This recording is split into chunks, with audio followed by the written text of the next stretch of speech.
Listen, if you can imagine the furor of love, then maybe you'll hear. These walls here, these windows answer. The Screaming Skull. The Screaming Skull is a motion picture magnificent in its horror. Therefore, this certificate assures burial service without cost to anyone in the audience who dies of fright while seeing The Screaming Skull. See the re-visualization of a woman scorned. See the vengeful violence of the undead. The Screaming Skull, starring Alex Nichol.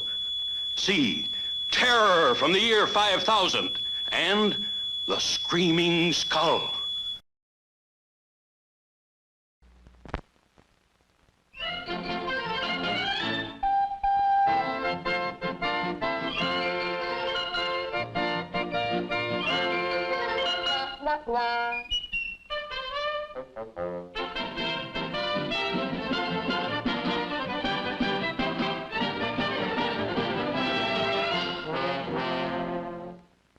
Olive oil, you has been me girlfriend for a long, long time. And now, on me bended knee, I proposes marriage and also wants you to be me wife.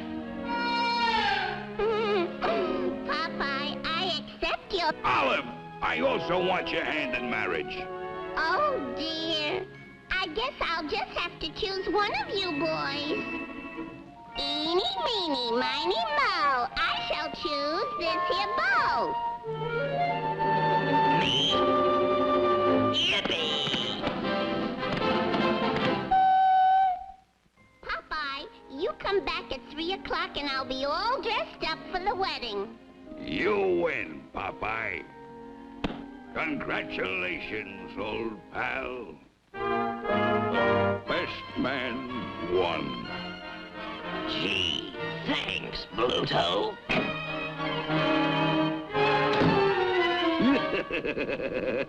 I shall return at 3 o'clock sharp, all dressed in me wedding duds.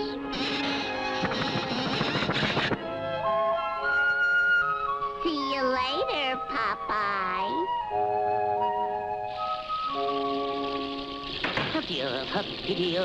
Scooty to pie,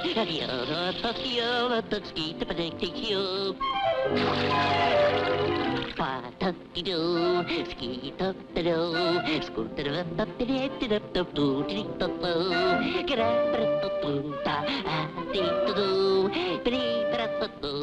dee-dee-dee-dee-dee-dee-dee-dee-dee-dee. Gosh, this sure is hard water.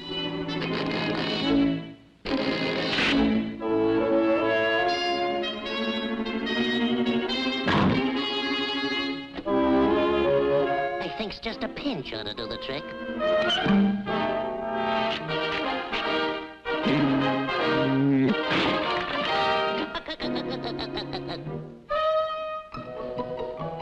Well, there's the hurries if I was to be on time. Uh-oh.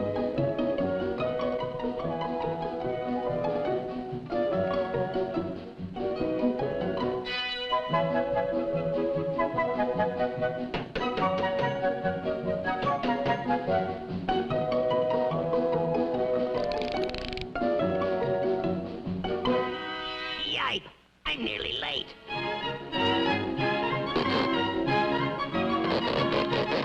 Wow, blow me down. Me feet feels like lead.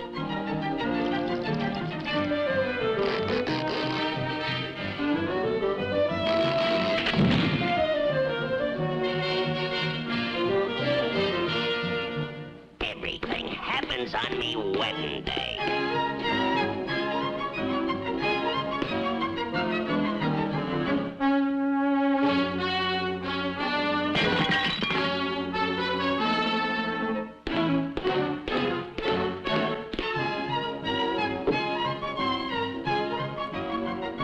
Oh my gosh, I need a shave.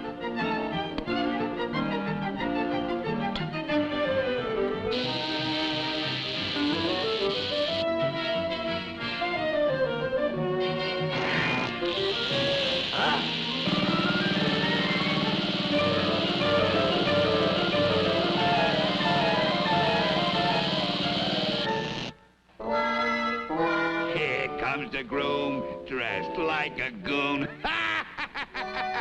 So, you did all this, you double-crosser. I can just make it.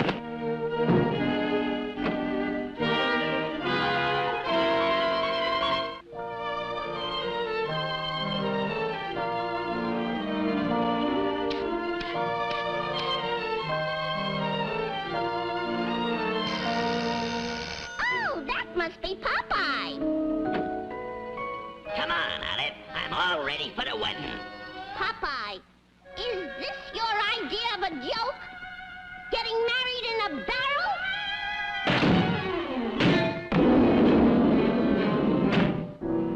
Congratulations, old pal. The best man won.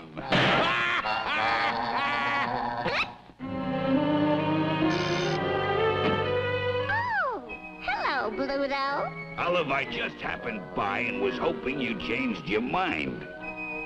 I most certainly have.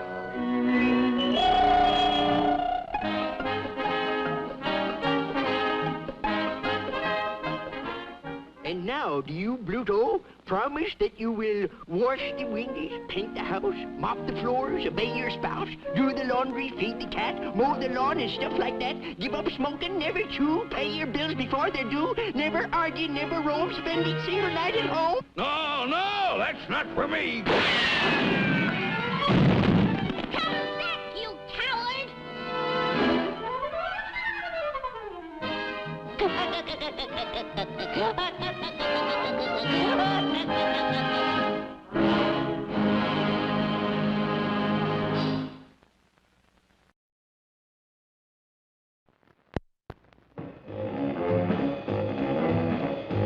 The artist,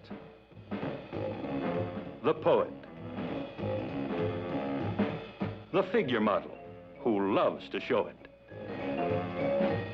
Do you suppose he could be physically attracted to her? No, man, he ain't the type. He don't get enough vitamin E. All these are beat. All these you'll meet in A Bucket of Blood. Let us make the scene. Crazy. Come, enjoy yourself. Where the hilarious enjoy the horrifying in A Bucket of Blood. No, you're gonna shoot me! Don't shoot! Come to the land of living dreams, where realists dream of the unreal. Walter, you've done something to me. Something deep down inside of my prana. Oh, Walter, I want to be with you. You're creative. Beatniks at their bawdiest. The creative urge at its most primitive. I'm deeply moved, and I shall compose a poem. Love is art. Art is love. It's the weirdest and the wildest. I don't want to make statues anymore. I want to get married. To you.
Good evening, goblins and ghouls, and welcome to the Friday Night Scream Stream.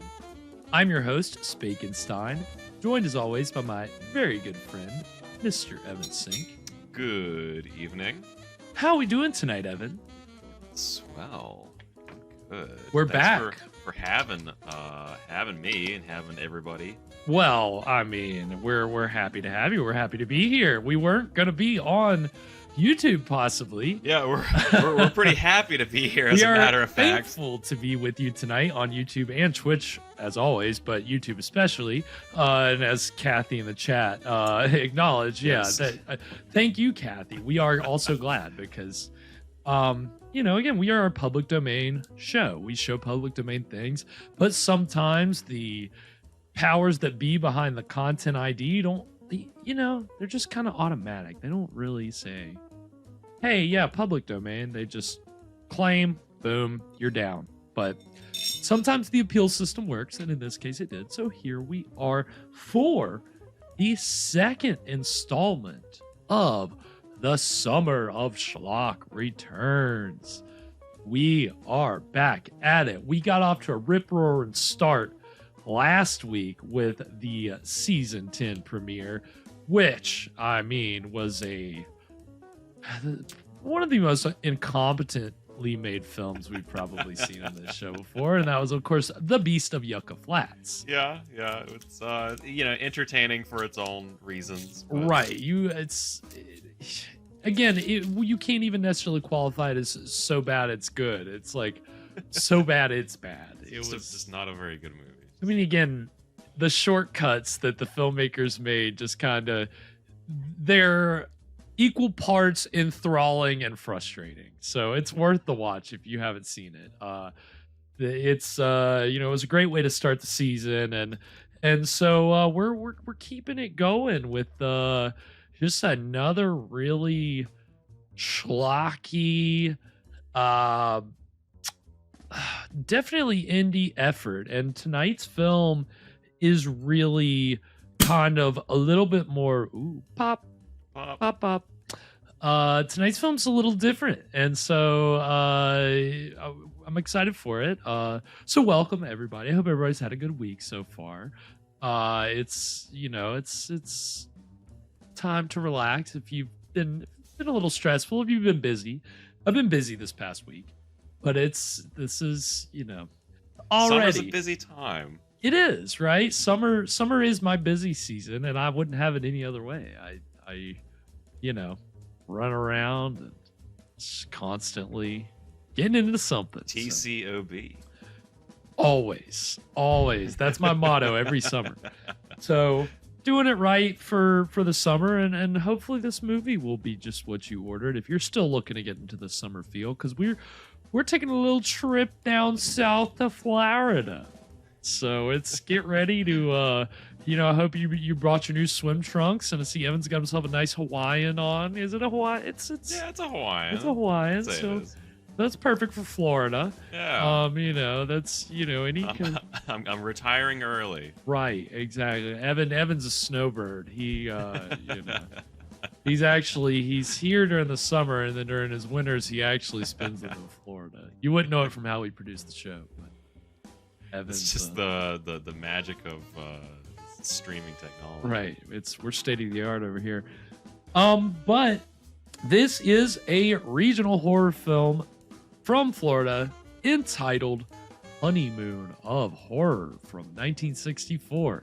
And this is, plot-wise, very similar to a lot of movies that we've shown on the program. And oh, really? Yeah, just in terms of even the two trailers that we saw in our pre-roll, it's kind of like a mix of plot elements from both of those movies. In that, of course, Honeymoon of Horror, you have a newlywed couple, but also in this kind of art scene with some really strange characters who are maybe a little, how should I put this? Up to no good. I mean, not to give anything away. So plot-wise, it's you'll see. You'll maybe note some of the similarities as we go along. Is it also starring Woody Allen? Well, they needed a less charismatic artist, less controversial artist. And as a result, you will recognize nobody in tonight's film. Entirely unknowns. That's how much they wanted to steer clear of controversy. We're going to get all Floridians and just really try to avoid any big scandals.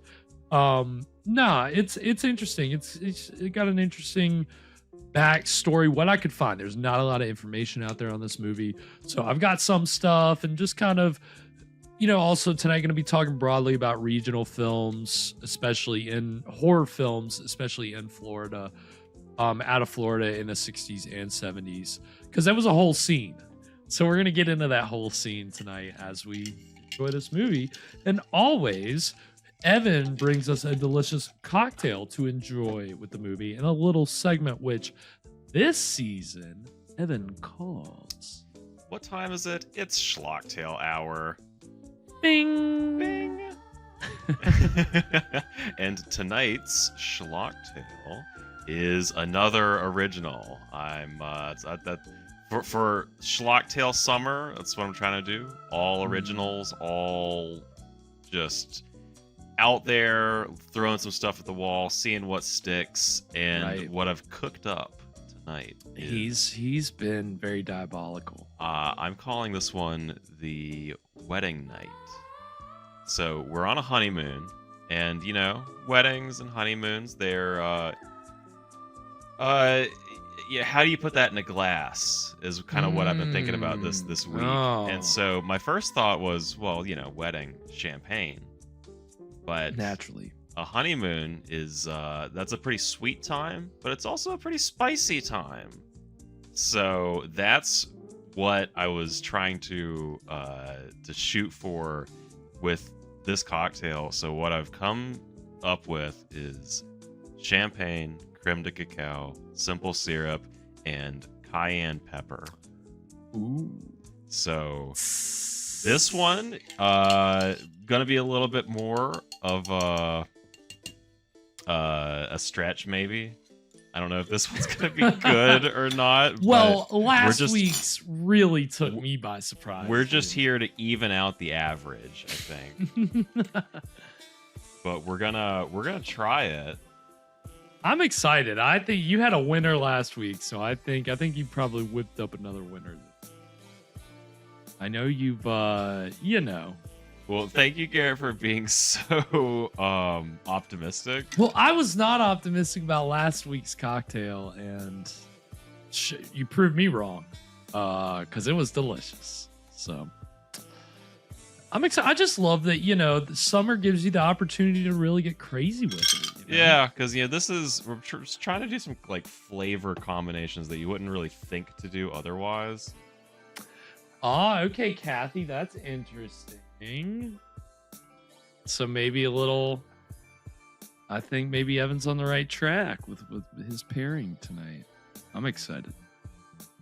It smells it smells like champagne. It smells like champagne. The champagne leads here. Volume-wise, it's mostly champagne.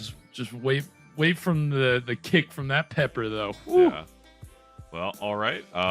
So cheers, everybody. And if you'd like to suffer with us, you can find this recipe on the socials. At some point. Yeah. At some point. Yes, I will get it up there. That's my bad. Cheers, everybody. Cheers.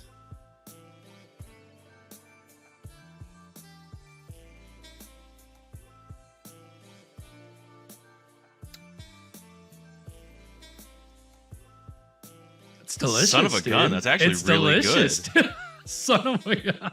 I Were can't you that shocked, dude? I was trying to make a bad one this week, to be honest. He was really shooting for the dumpster here. He was diving straight for the bottom of it. And instead, look, you're on top of the world, man. That's actually really good. It's like my tongue is tingling from the cayenne, but it's not my mouth's not on fire. No. I was expecting like this real kick, and now I'm just kind of getting it on my lips. That little, kind of little bit of spicy tingle, but it's good. It's, by Jove, you've done it again, Evan. Well, there we go. Summer of Schlock. Mm-hmm. Thus is the magic of the summer of Schlock. Yeah, dark chocolate and cayenne. Yeah, I didn't know that was like a thing. I've had, chocolate and cinnamon. Yeah, I did not know that was a thing either, but look at you, Evan. Coffee and cinnamon. You hit the nail right on the head there, didn't you? Well, there we go. So if you'd like to savor with us, you can find the recipe eventually on the socials. I will get it up there. Nah. I will get it up there. It is. I'm committed to getting them up there, and then sometimes the week is what the week is, and it'll get up there late, but you can make it. You can watch this later, because again, all of our episodes are over on our YouTube page. Almost all of them. I couldn't save the creature episode on YouTube. It's been blocked. And there's really? No Creature. No creature. Like literally when we did the live stream, like it was like last month or 2 months ago, we showed it on YouTube, didn't have any problems. And there were copies all over YouTube. When I looked earlier this week, you can't find a copy anywhere on YouTube anymore. So I was gonna fight it, and then I was like, with what we've had going on, I better not push it. Yeah. That's too bad. That was a good movie. Yeah, so let's enjoy it. Well, it was a fun movie. It was, right. It was. So one day we'll have another space for some of our lost episodes, because we're amassing them now. We've got a few that you won't find on YouTube. We've got our trove of lost treasures. We do. We'll be releasing those strategically, so be on the lookout. This is a good one. I've just, the pepper is just, it stays on your lips a little bit. It does, which isn't a bad thing. Yeah. It's like you said, sweet and spicy. The initial taste of the cocktail is very sweet. And like the champagne, like you could smell it, but the taste wasn't really, you get the sweetness first. Yeah, I think I'm getting more of the creme de cacao. 100%. And then the pepper like comes in later and starts burning your lips. So that's the spice. So you've done really good, Evan. This is going to be good for the movie. This movie could probably use a little bit of extra spice. It had a little bit of extra spice at one point. What do I mean? I'm saving that fact for later. Okay. It's an interesting little tidbit about teaser. Yeah, a little teaser fact for you about the release of this film. But again, this is a 1964 film out of Florida. Not a lot of information on the people involved. The director, this was the only thing he ever directed, but he was involved in some other stuff, which we'll talk about later tonight. But this comes at a time where, like we just saw the trailer for A Bucket of Blood, Roger Corman had kind of proved that you could make a bunch of movies really cheap, really fast, without Hollywood, right? Without needing like the resources of Hollywood. As an indie, you could make horror movies on your own and see a return on your investment. And even The Screaming Skull, which we saw the trailer for, and we've shown both of those movies on this program. Both of those were indie movies that were shot in California, but they were still done outside the Hollywood system, right? Outside of big movie. Right. Big cinema. Like big pharma, but big cinema. So they were on the outside of that, and they were successful. And so that's when you started getting like really like amateur filmmakers, essentially people that by their day job, they were not filmmakers, but in other states that were like, hey, I want to make a movie. I want to produce a movie. And so that's where you start getting in all the states, you around the 60s, really from then on, you start having these independent productions pop up. And Florida was kind of a little hub into itself, especially with like horror films. And that kind of laid the groundwork for tonight's film to be produced. So we'll be getting into that tonight, like what that landscape looked like and other films that were made and the people that were involved in this movie, and then we're involved in some of these other movies, running around in the same circles. It's connections to other movies that we've talked about and seen on the show. So fun stuff. But again, I haven't seen it, so I'm excited. Always good when I haven't seen it. So, anything before we get into it tonight? Man, so yeah, I've been to Florida, and I think just any honeymoon in Florida is a honeymoon of horror. Sorry, Florida, you guys, your state's not so great. Yeah, I mean, no offense to our viewers in Florida. You know, I mean, you're the Sunshine State. A lot of sun, a lot of big open spaces because your state's a wet pancake. Yeah. Yeah, well, at least we're not in the Everglades tonight, okay? You don't have to wear your bug spray. You're gonna be all right. We're gonna be in the lovely little land of Coconut Grove. Coconut Grove. Affluent area of Coconut Grove. And Miami, I believe. Yes, Miami. So it'll be interesting. It's cool to kind of in these old movies to see like when these areas weren't as developed. So that's what you'll kind of take in tonight, which is cool. So that's the real horror. Yeah. Urban development. Urban development, the real. Yeah, their honeymoon is ruined by the they get woken up by the construction next door. Yeah, this demented crane operator is like just trying to like drive this wrecking ball into their hotel room, and they have to survive the siege, and that's the whole movie. No. There's a movie though. That would be fun. You have to stop this guy. He's got this wrecking ball. We can't stop it. I don't know. You'd probably be able to stop him, but if you couldn't, then you got a movie. But no, don't expect that. Sorry, I didn't mean to get anybody's hopes up. We'll see what this has in store for us. On that note, without further ado, we're going to go ahead and get into the exciting beginning of Honeymoon of Horror right now.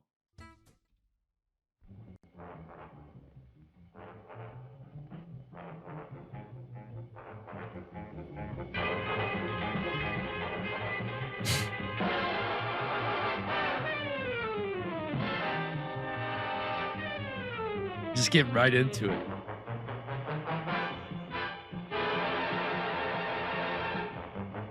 You gotta love 60s jazz.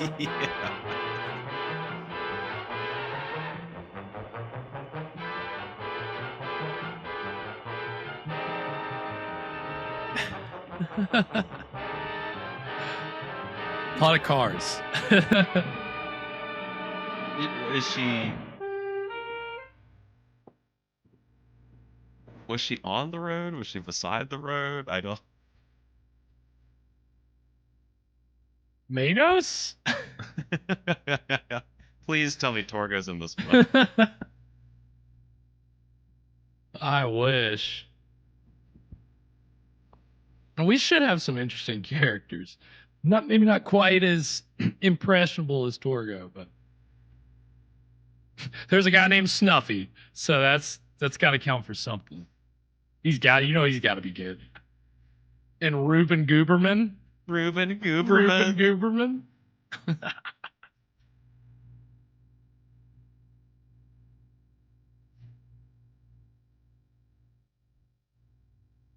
I mean, look at all this, dude. It's so cool to see this, like, them driving down this highway, and it's just the sand and this, now there's interstates.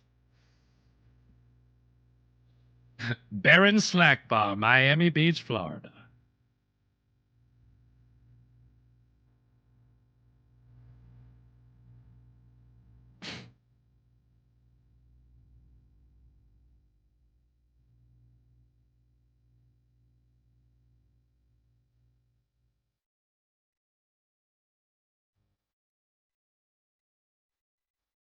Coconut Grove.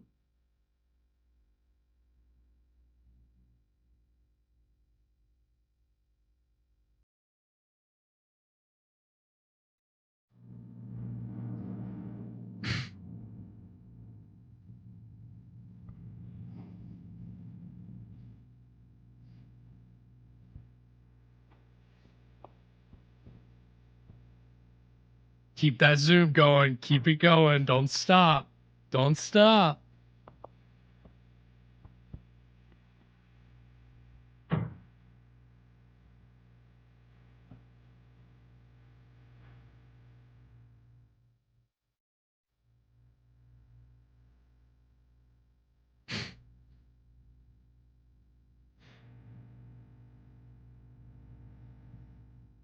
I guess you could skip a lot of exposition with a title like Honeymoon of Horror.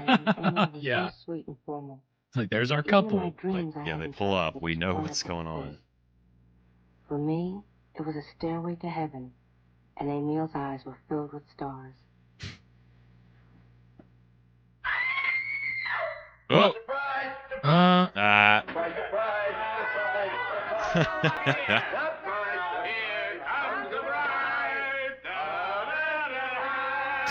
Whose idea was the knife? Helene, she's the mastermind. Darling, I thought there should be a sensational beginning to your new life. I was gonna die for you there, baby, but you know the cops, they ask so many questions. How did you know? I don't understand. Hey, Bill, we learned about your marriage this afternoon. Helene was trailing you or something. That's right, darling. Just leave it to beady eyes, Helene. Anyway, Emil, you know news travels faster than flies. Come on, everyone, let's go outside and start drinking. We've got a long way. Come on, everybody. Let's go outside and start drinking. It's summer now. It's summer, baby. Yep. It's a party.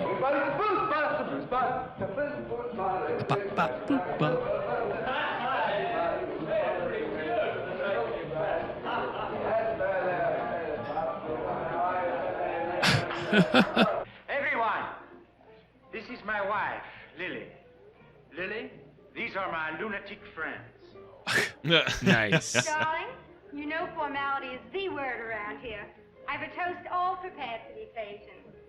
To love and marriage, almost as outdated as the horse and carriage. Nice. Good toast.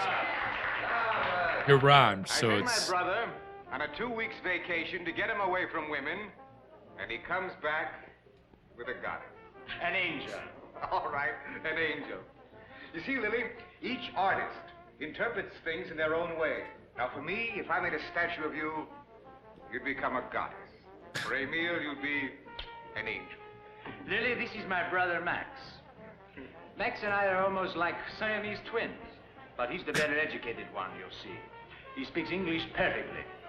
He was born here while I was struggling in Europe. Hello, Max. Very happy to meet you. Not half as glad as I am to meet you.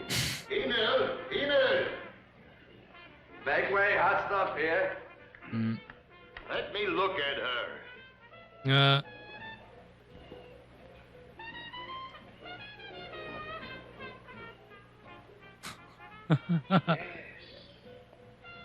Beautiful. Bone structures, very good. The nose is perfect. The hair. Oh, my God. Yes. All right. Lily? Rein it in, guy. My friend and teacher, Saki Van Bridge. The most marvelous sculptor of them all. My dear, you must pose for me sometime soon. I already can see you in gold. Not now, Saki. She just got here. Man, you know the unions don't allow any midnight sculpturing. Come on, we'll come back. Come on, Lily, let's have a drink. She's as frightened as a kitten in water with all you mongrels around her. All right, yeah, let's have a little girl time. For some reason, I couldn't speak. Everyone was staring at me, and suddenly I forgot who I was. Oh my God. God, she's having terrible anxiety at this party, huh? She must have, like, gotten really hot before.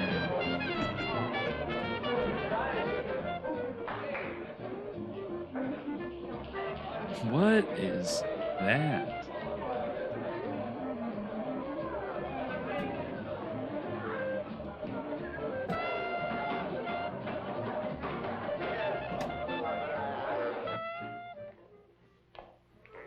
It's a wild, wild party. When I cook them up, they take off for the moon. I'm Helene. I bet you're from, Idaho. Kansas. Oh, where the corn is green and all Close kinds of things happen down the valley. I'm a big city gal myself. You're gonna start talking trash to each other. Resort. Yes, we got there at the same time. Well, coincidence is always such a good thing. It was love at first sight, huh? Well, I know the feeling. Love at first sight is always the best way. When you drag it out too long, you get tired of each other. Are you an old friend of Emil? Yes. I'm an old friend. Looking at Helene, I wondered if Emil had made a mistake in marrying me. These voiceovers are intense, man. It's much better than last week's stuff. Than the cop's internal monologue.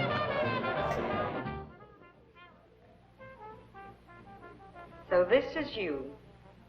You grabbed him, and in 2 weeks at that. This is me. Congratulations. My name is Myra Armstead, and yours is Lily, of course. Do well by him, will you? It's hard enough to make $1 in this racket without a wife on your neck. I told him, Emil, don't get hooked. Your art will go down the drain. I brought him this far on 10%, and it's been uphill all the way. My God. And just when it was beginning to taste good, bingo, he goes off and gets hooked. A Faye Dunaway Took over the here. bread My right out goodness. of my mouth. Just when it was so good, too. Don't mind me. I'm shocked. We all love you. We really do. Here's to you and to all the little works of art you produce. My God. Yeah, like this is a case where your friends are not my friends. Our crowds just we just don't mix.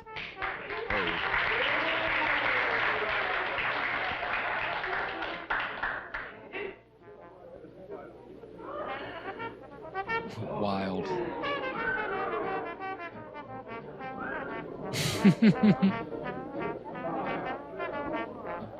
See here? That's Narissa. She's beautiful. She's got away. Oh, where? Nobody knows. She used to live with me. Then one day, after Emil finished the statue, she left me a note. I'm going away, it said. Even her parents don't even know where she is. Hard on a woman. He drives them buggy, they say. Why's that? He was to draw the life out of them. For his statues, I guess. Well, I guess that's the meaning of great art. Maybe. But it's sure hard on the models.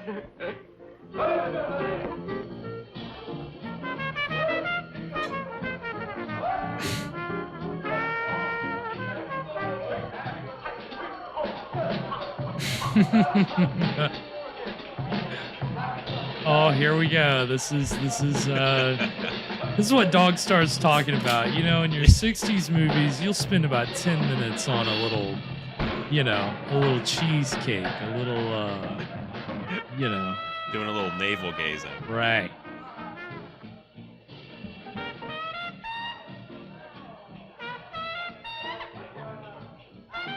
We are just vibing at this party right now. Yeah. I love how we just immediately kind of got in here, too. Let's go drink.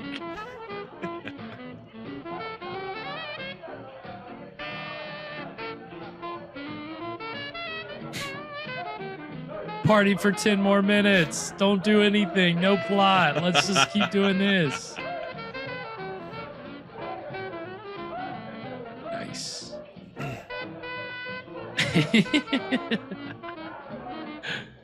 It's one of those moments where in the script it probably just says something like the guests party. Yeah. And like and they just went wild with and it's put it all in there. Oh my God. What? All right, now we're getting a little crazy now.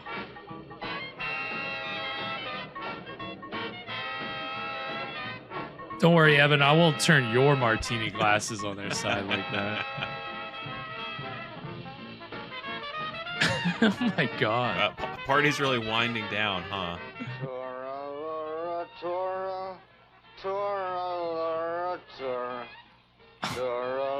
My God. They got trash. What was in that wine? Tired. Little. Your eyes are almost closed.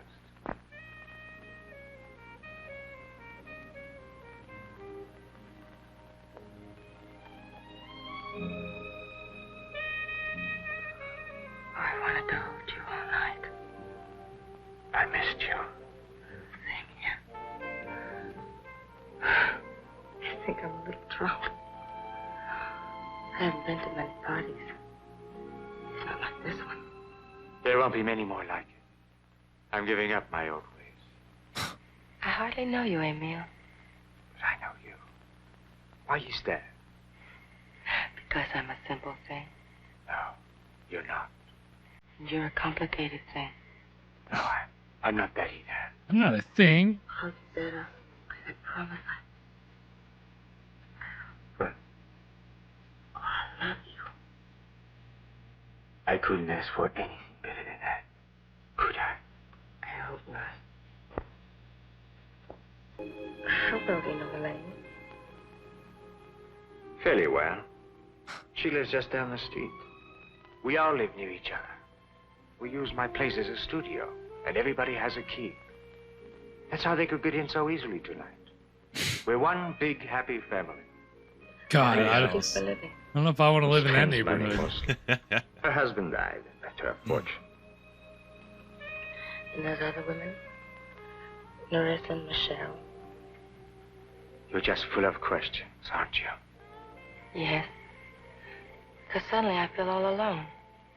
Well, I'm just one woman in a sea of women. You're the only one now. What's past? What happens when you marry somebody after 2 Oh, weeks? You don't realize that they come with a whole neighborhood. You've been with other women? I'm shocked.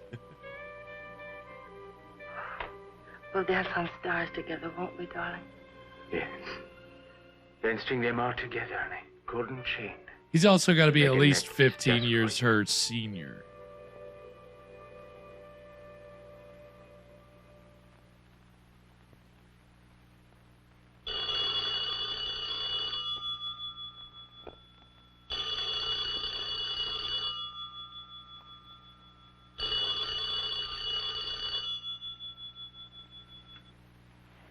Whoa.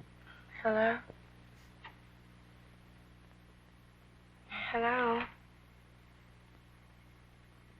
Hello, who is it?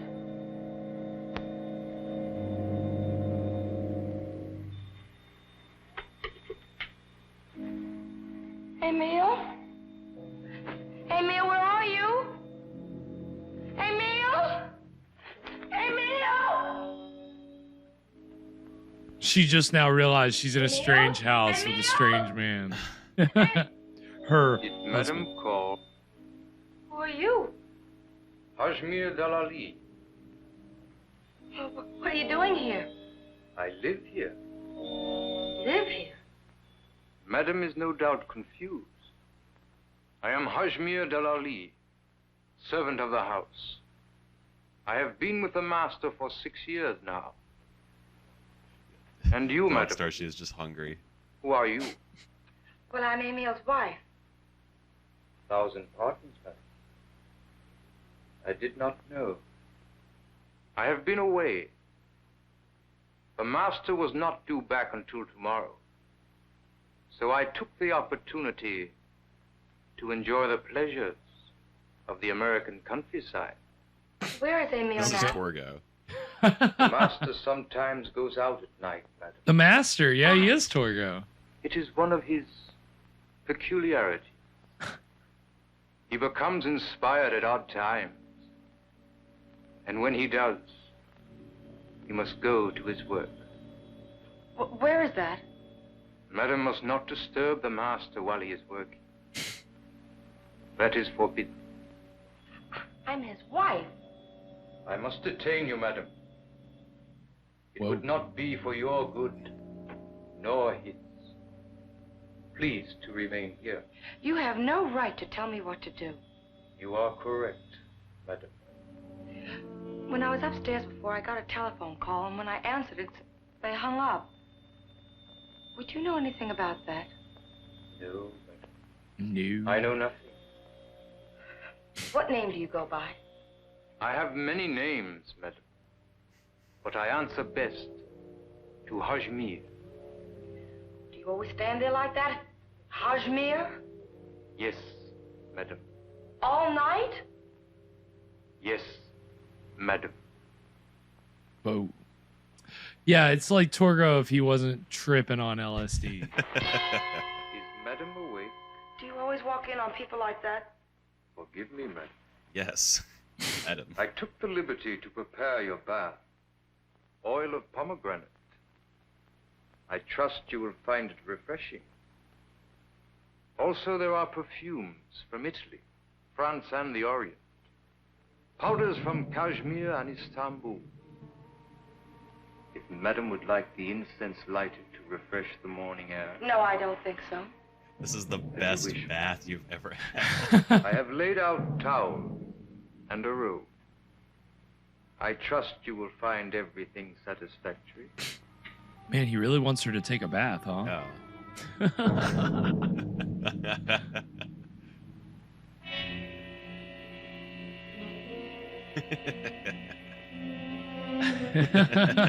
Right, dog star. Yo. Whoa. Whoa. Oh my god. Is madam hurt? What happened? I heard you scream. Madam has fallen. There was a knife. I saw it. Yes, sir. It is here, lodged in the keyhole. What? How did this get here?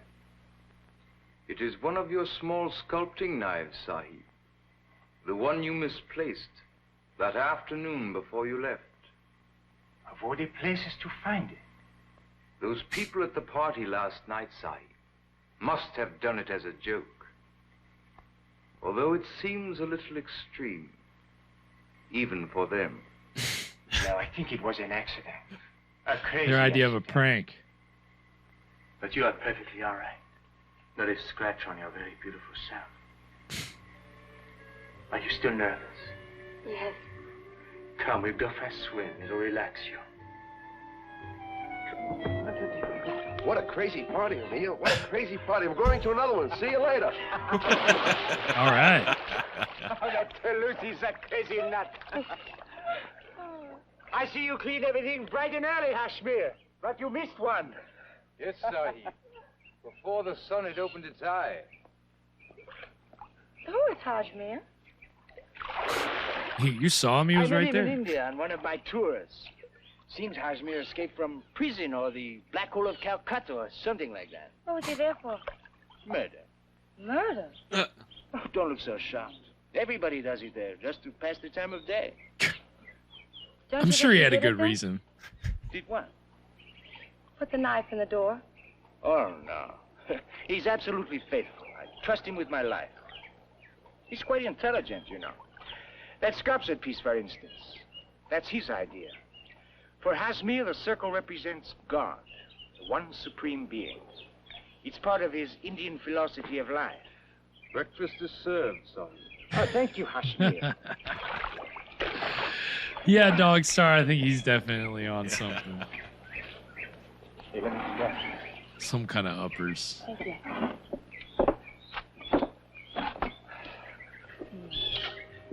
Oh, you got a call last night. Oh, who was it? I don't know. They hung up. What time? I think it was about 3 or 4. Do people usually call you at that time? Sometimes, but I'd say it was a wrong number. Why? What else could it have been?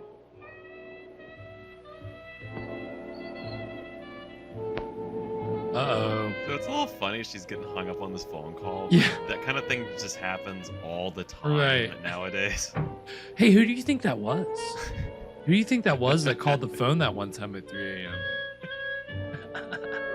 She's gonna be asking him that for the next, like, for the rest of their relationship.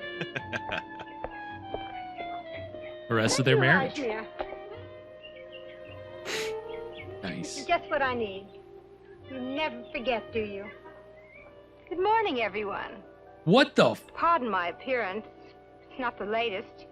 but it's all I have. What happened to you, Helene? I look like the cat and the canary, don't I?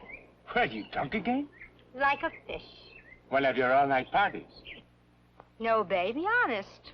I was on my way home to brood over you. Maybe even swallow a couple of silver bullets. When some character grabbed me just a little way from here. What? Look what he did to me. Go to the police. Yeah, what are you doing? No, baby, I'm going home to sleep it off. Well, let me see that you get home all right. Excuse me a moment. She doesn't seem very worried about it. Yikes. Jeez.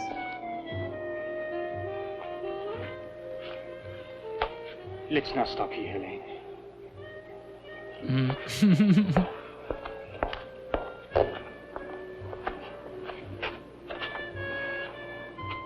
I've got to get half killed every night to be with you every morning. It's worth it. Are you in any pain? Just kiss me. It'll all go away. Mm. Ooh, it hurts. It really does. We should get you to see the doctor. I'd rather see you.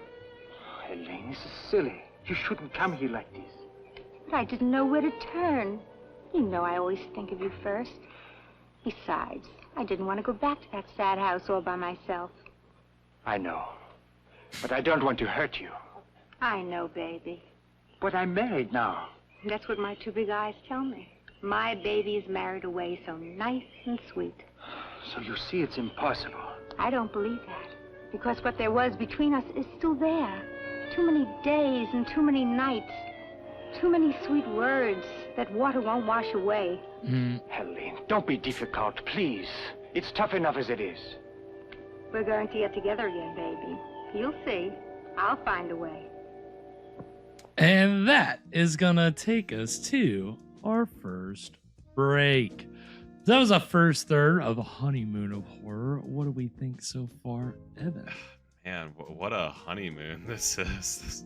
I mean... You think you're gonna go off and have a nice quiet time with your new husband, and instead you get ambushed by a house full of lunatics. Yeah, meet my friends. They're all lunatics. Oh, plus I have this manservant. I didn't tell you about him. You'll just... I want you guys to have a spontaneous meeting. I didn't want to tell you anything about him. I wanted you to be surprised. Were you surprised? I thought this is what you wanted. Our whole relationship is based on spontaneity. This is what our life is going to be like from now on. Yeah, that's what she signed up for. It really is. I mean, it's what you get for marrying an artist, I guess. I mean, he's gonna be keeping some strange company. That's for sure. I mean, they were practically having an orgy in his living room. Yeah, I mean, they were really. When that guy started sucking on that girl's foot, that's when I was like, all right, well, this is going somewhere. And I'll go ahead and give you that fact. So apparently there is a version of this movie that no one's been able to find. It's lost now, but apparently it's got all this nudity. That Really? Was like produced just for like this version of the movie, and it was released under the title Orgy of the Golden Nudes. Orgy of the Golden Nudes. Orgy of the Golden Nudes. Yeah, and as you saw, we saw that woman painted in gold, and we saw that gold statue. Okay. So I guess that, and this is around the time of the James Bond movie Goldfinger was released, which if you are familiar with that movie, you'll know that the very famous image of a woman painted completely gold, and I think she's dead. She's suffocated being painted in the gold paint. So yeah, that's where tonight's movie is kind of drawing from, like. So they cut out they cut out all the nudity and had to retool the plot a little bit. Well, that's the thing. I don't know if they shot it like straight to begin with and then added the nudity, or always had the nudity and then took it out. But I think the way that it read, it made it sound like that they filmed it straight first and then added the nudity later. So I don't know. So just like last week's movie, so they got the first cut and they were like, you know what this needs? This needs we need a whole lot more action, and you know what kind of action I'm talking about. So let's get to it. Go. I mean, hey, it's Florida. You can go find in the '60s. You can find a swinging couple that's ready to go on camera. But yeah, just casually talking about orgies over here. Yeah, you know, it's just a Friday night. How this show is over here. No, but that is the interesting thing about this film is that it comes at a time whenever, like tonight's movie is a perfect amalgamation of the trends at the time. And obviously, you know, before we started the movie, we were broadly talking about indie horror, but then what we're starting to get into more specifically now is things like nudie cuties, which is a subgenre that we talked about before, which is just, you know, softcore nudity. That was usually movies that would take place in nudist camps or anything where the nudity was totally innocent, right? Mm-hmm. But you also, during this time, you started having these things called roughies coming about, which were exactly what they sound like, which is kind of more violent and like sexually explicit, but still like they were just pushing the boundaries. The code was breaking down. So that's the thing, like mid 60s was this interesting time where indie filmmakers were kind of like pushing it. I mean, we saw last week with Beast of Yucca Flats. There was nudity in the opening scene of the movie. And explicit, well, it was implied, but I mean, I don't know. They kind of showed a rape scene, basically. That was the opening scene. So it was that was 62. So in the 60s, I mean, you can tell that we're a far cry from the early days of the production code where you gotta take out anybody kissing for more than 3 seconds. I mean, it's completely different. Yeah, I mean, you know, it's kind of funny how like I mean, again, these movies were all about making money. So at the time when you realize, oh, well, you can throw some nudity in there and that'll get butts and seats. If you're an indie filmmaker, you do it. It's exploitation, right? That's what these subgenres all are. They're all just different forms of exploitation.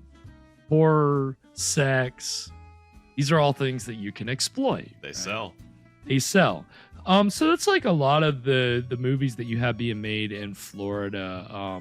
Like a lot of the people involved in tonight's movie had done, they had done roughies or nudie cuties. There's some actresses in tonight's movie that had done some nudie cuties. There are people that had would go on to work with other Florida filmmakers, which we'll talk about later.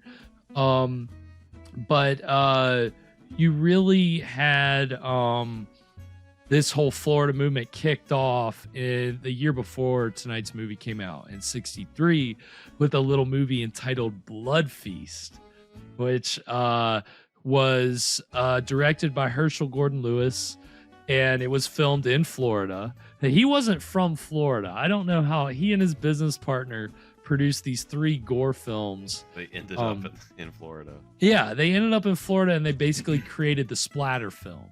And so Blood Feast is the first trailer that we're going to see in this first break. And Blood Feast was a splatter film because it's in color, and the blood and the gore is very explicit. Awful movie, really ineptly made. If we could show it, if it was public domain, I really wish it was. I would love to show it on this show, because especially Summer of Schlock, it's perfectly suited. Fits right in. We watched it in my cult cinema class, and I just like the last 10 minutes, I'm just like, we're running around in circles. What are we doing? Let's wrap this up. Let's go. But you know, Herschel Gordon Lewis improved with each movie. The one he did after that was 2000 Maniacs, which if you haven't seen it, see it. It's a really actually a good film. And the next one he did after that isn't as good. It's entitled Color Me Blood Red. That's the second trailer we're gonna see tonight in this break.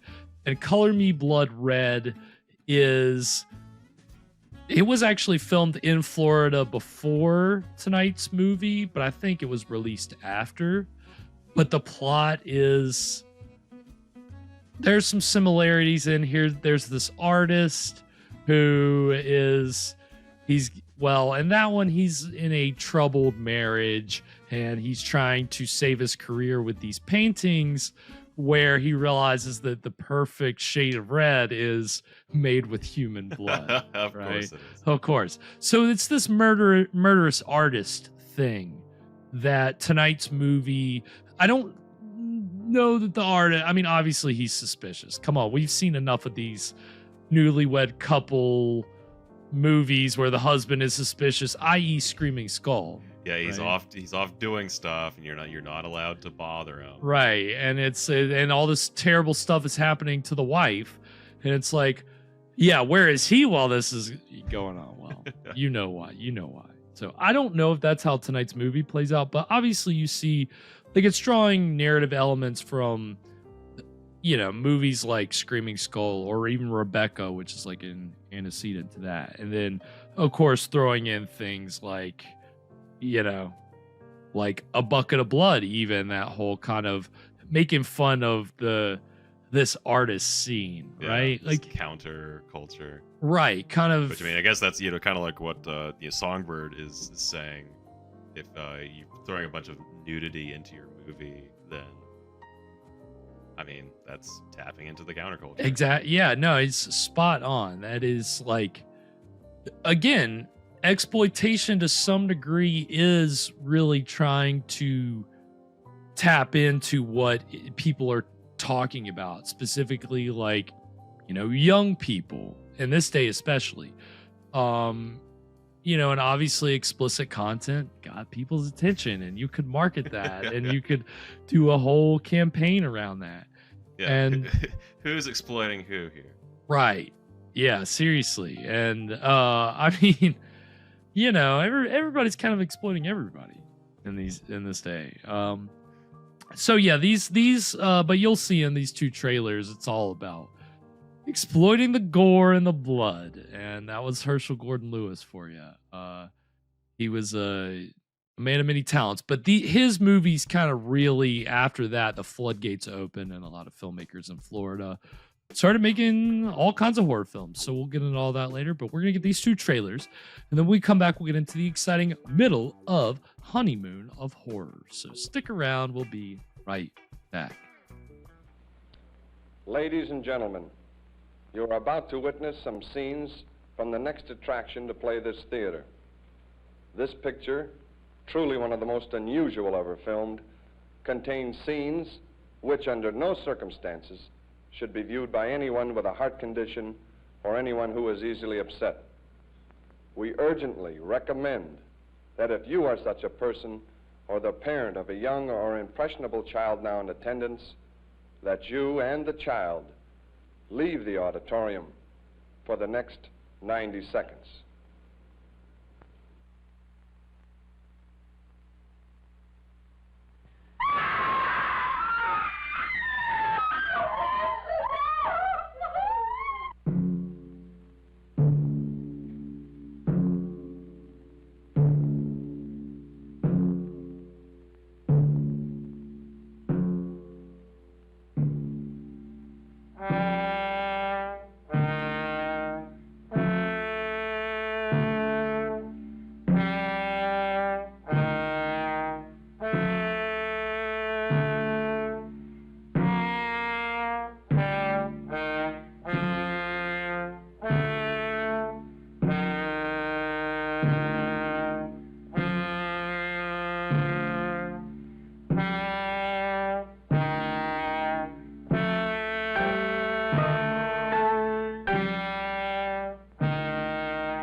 You are seeing scenes from the next motion picture to play this theater.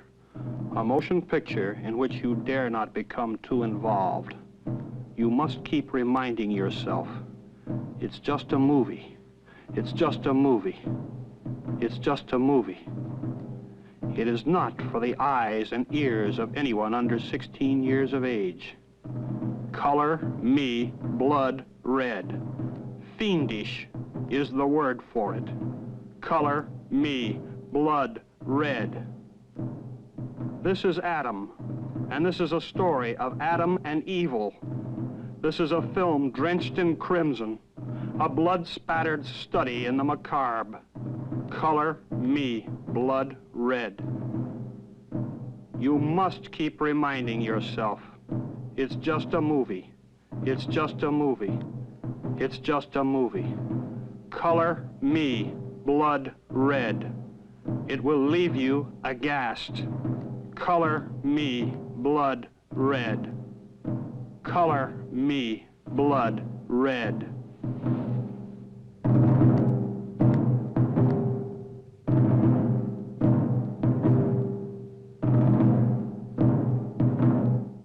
And we are back.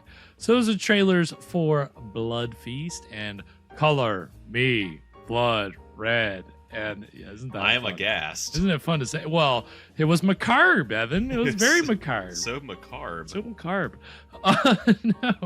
No, it is funny though, because that, like, as Evan rightly pointed out, that tagline would go on to be used to greater effect during the marketing campaign for the original Last House on the Left, and that same company used it for the marketing campaigns for like 10 other movies, one of which we saw on the show, Don't Look in the Basement. Oh yeah. That was where they used that. It's only a keep movie. repeating. It's only a movie. It's only a movie. So, but yeah, Color Me Blood Red was the first trailer that I believe that used that tagline. And I guess there wasn't any kind of trademark or anything on that, or any kind of, so just kind of got repurposed, and hey, put a few $1 million in those distributors' pockets. So good for them. They're the ones who see most of the money anyway. Especially regional films. You know, the filmmakers don't always see a lot of return on investment. Although in these days, you know, the drive-ins were still pretty strong. That's how a lot of these like regional films kind of got out there, was they'd be able to get distribution deals in like drive-ins in the southern states. And so that could, you know, get you some kind of return on your investment. And it's funny because the director of tonight's movie, Erwin Meyer, this was the only movie he directed, but he would go on to, apparently he produced the initial Broadway adaptation of Annie. And then apparently got in trouble with the SEC in the early 80s for selling partnerships in a coal mining operation to celebrities like Elvis and Alice Cooper. And yeah, and apparently the mineral rights, 95% of the mineral rights were owned by the federal government, so they couldn't actually, you know, had, you know, sold these rights that weren't really profitable, so they pled guilty to conspiring to assist in the preparation and filing of false income tax returns. Him and a business partner. So, as far as I know, this is the same Erwin Meyer. As far as I know, like it's always so weird on IMDb. You're like, are you sure IMDb this is the same guy? Because you know they're not going to mention in these articles about Annie or whatever that this is also the guy that directed Honeymoon of Horror. But right. I think that it is. So, and he was convicted. So I'm not. There's no allegedly. We're safe. We're good. We're not going to get sued, hopefully.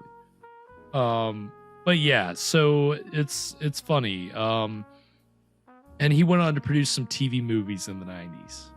So, but Stayed out of the coal mining business, I guess. He did. He stayed. He did not go back to the coal mining business.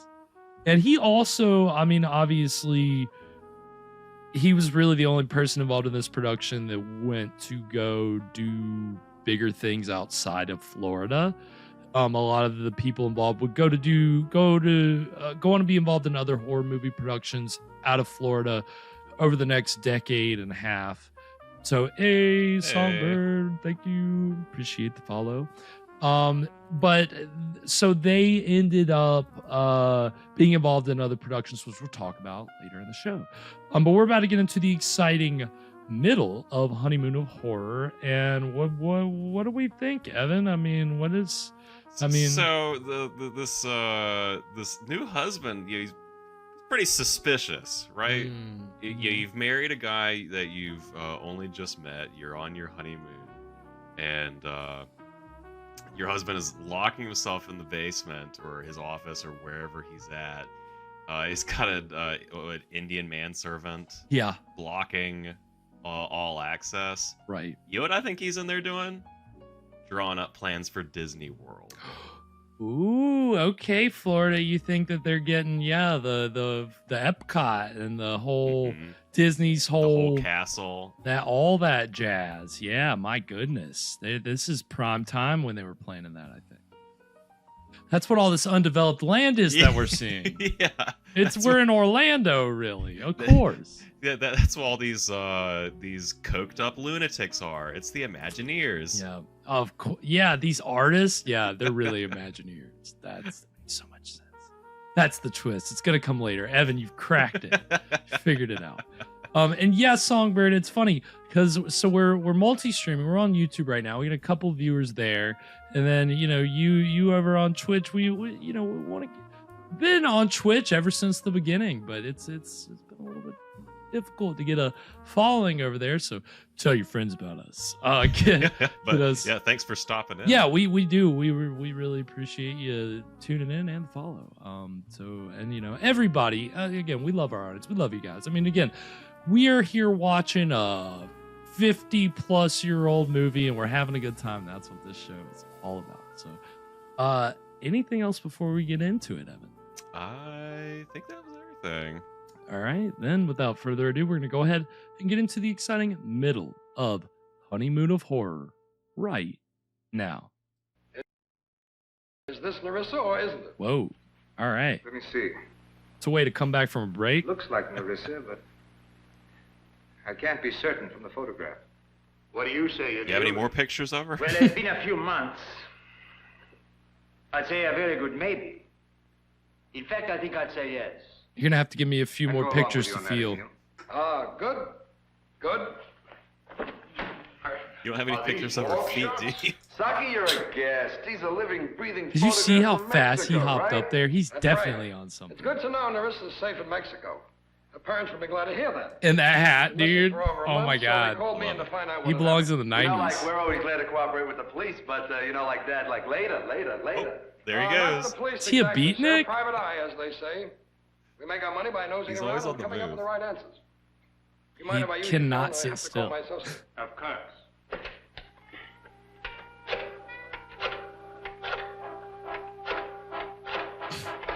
Everybody just You better get that wire right off to the girl's parents. standing close. You know Narissa, didn't you? She modeled for me, that's about it. Maybe you had an occasional drink together? Soda pop. Dancing? I don't dance. Only the minuet. Charlie, send that telegram. Affirmative. The gal's in Mexico. Right. I'm absolutely positive. Bad cop. Mr. DeRay, 1 second, please. Yes. This may be a little personal, but perhaps you won't mind answering. Your brother, he isn't well, is he? I'm right here. I mean, I've done a little research into his life, and I've come up with some interesting information. What is it? I found out that a few years ago he was committed to an institution. Brain damage. Insanity is the better word for it. I don't know what you're talking about. Are those the same Don't you? things? I think you do. because he was released under your custody, wasn't he? My brother is completely cured, Mr. Albright. I suppose so, if you say so. Mr. Albright, if you're out to slander my brother or cause him any harm, I'll see that you pay for it. You've got me wrong. Really, you have. This is strictly in the line of business. I'll have to ask you to leave. Ooh. Very well, Mr. Duvray. Very well. Good day. First he gave him the poke, then he gave him the hand. He said, "Get out of here." I'd only been there a day, but it seemed like so much had happened. No one was around now, and I felt lonely. I went upstairs to relax for a while. Hello? Hello?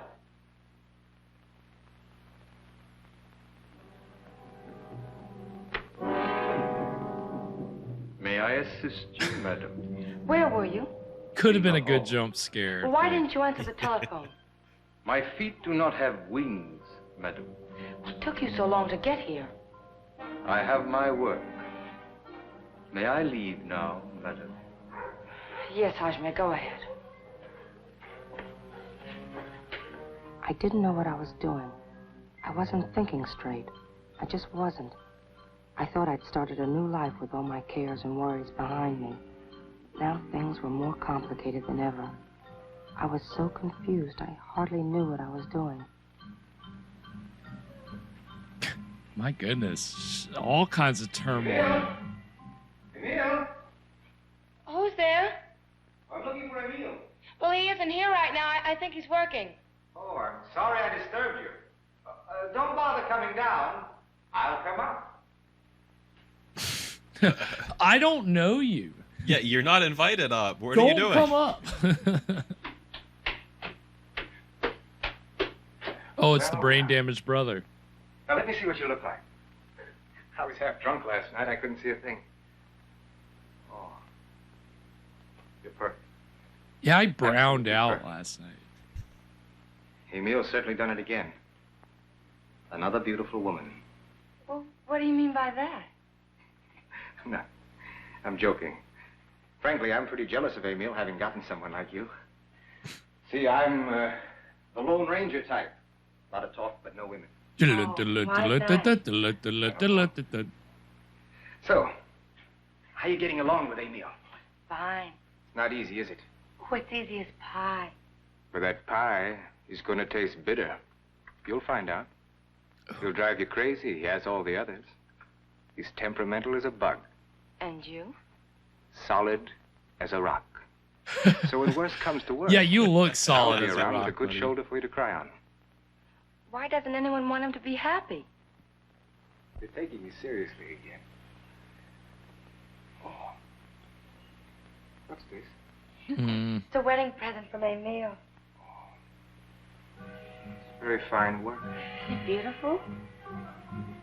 Not half so beautiful as you are, Lily.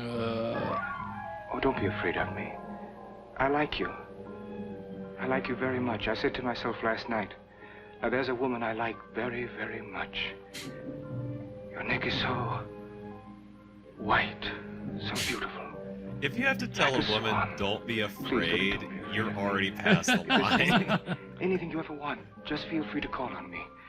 Lily, Emil and I are so close that I almost feel you belong to me. Max, please. I'm sorry. I don't know what made me do that. Oh, please forgive me. Did I hurt you? Max, stop it. Please let go of me.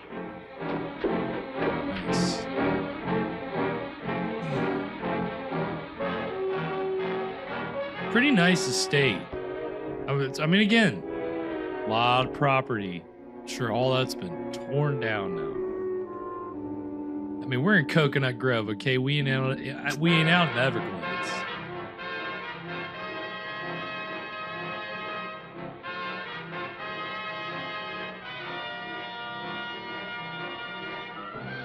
We're here in Blue Lagoon.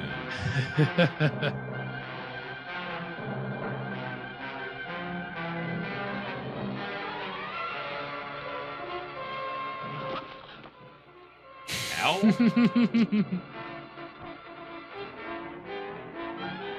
So she fell right on her head. Head first. Lily? Oh, it's you. My dear, are you all right? Got a poem for us? Dear, are you hurt? Lily, are you hurt? No, I don't think so. Here, my dear, let me help you. Yeah, all these movies have to have a big bearded guy. You know, lend some gravitas to the proceedings. You are a beautiful woman.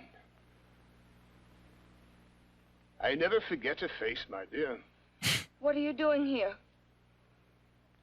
I walk. I like to look at nature. It's true I can't see, but my sense of touch is miraculous. Lily, you see this leaf? Each vein is like a mountain or a valley to me. This leaf is so delicate, so fragile. As you, Lily, I can transfer my impression of this small leaf into stone, as I can transfer my impression of you into stone. And there, Lily, you can live forever. I'm all right now. Really, I am.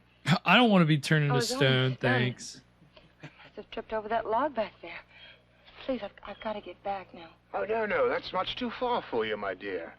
You come over to my place. I live only over there. There you can rest. And we'll talk. We have so many things we have to say to each other. She's surrounded by all these lecherous men. Don't be afraid. No, the sun is just about to set. I can tell, my dear. I can feel the night air It's coming 3 p.m. So, we have plenty of time. We'll go have a drink, and then we'll start our work. Work? The statue, of course. Emil is young and inexperienced, young and impetuous. But he does not have my hands. These hands are tempered with age. With you, I know I can do my greatest work. You have been sent to me in my old age. Yes, I believe you have. Father and daughter. That is a beautiful relationship. Well, I'd like to help you. Okay. Really, I would. But it's so late. Some other time, maybe. Oh, please, I don't mean to hurt your feelings. But I've got to get back to my husband now. I feel so bad for her. Yes, my dear. Love and life. That is everything, my daughter. Everything.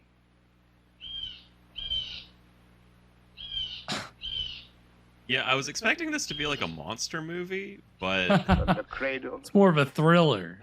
Full circle. Back to the cradle again. The long circle of life. The beautiful circle of life. yeah, they don't need a monster. There's plenty of horror to be had. I wanted to get back to Emil. I didn't want to tell him about Max and Saki. Why should I worry him? And I would have to get that locket fixed. But most of all, I just wanted to hold him in my arms. Would he be there, waiting?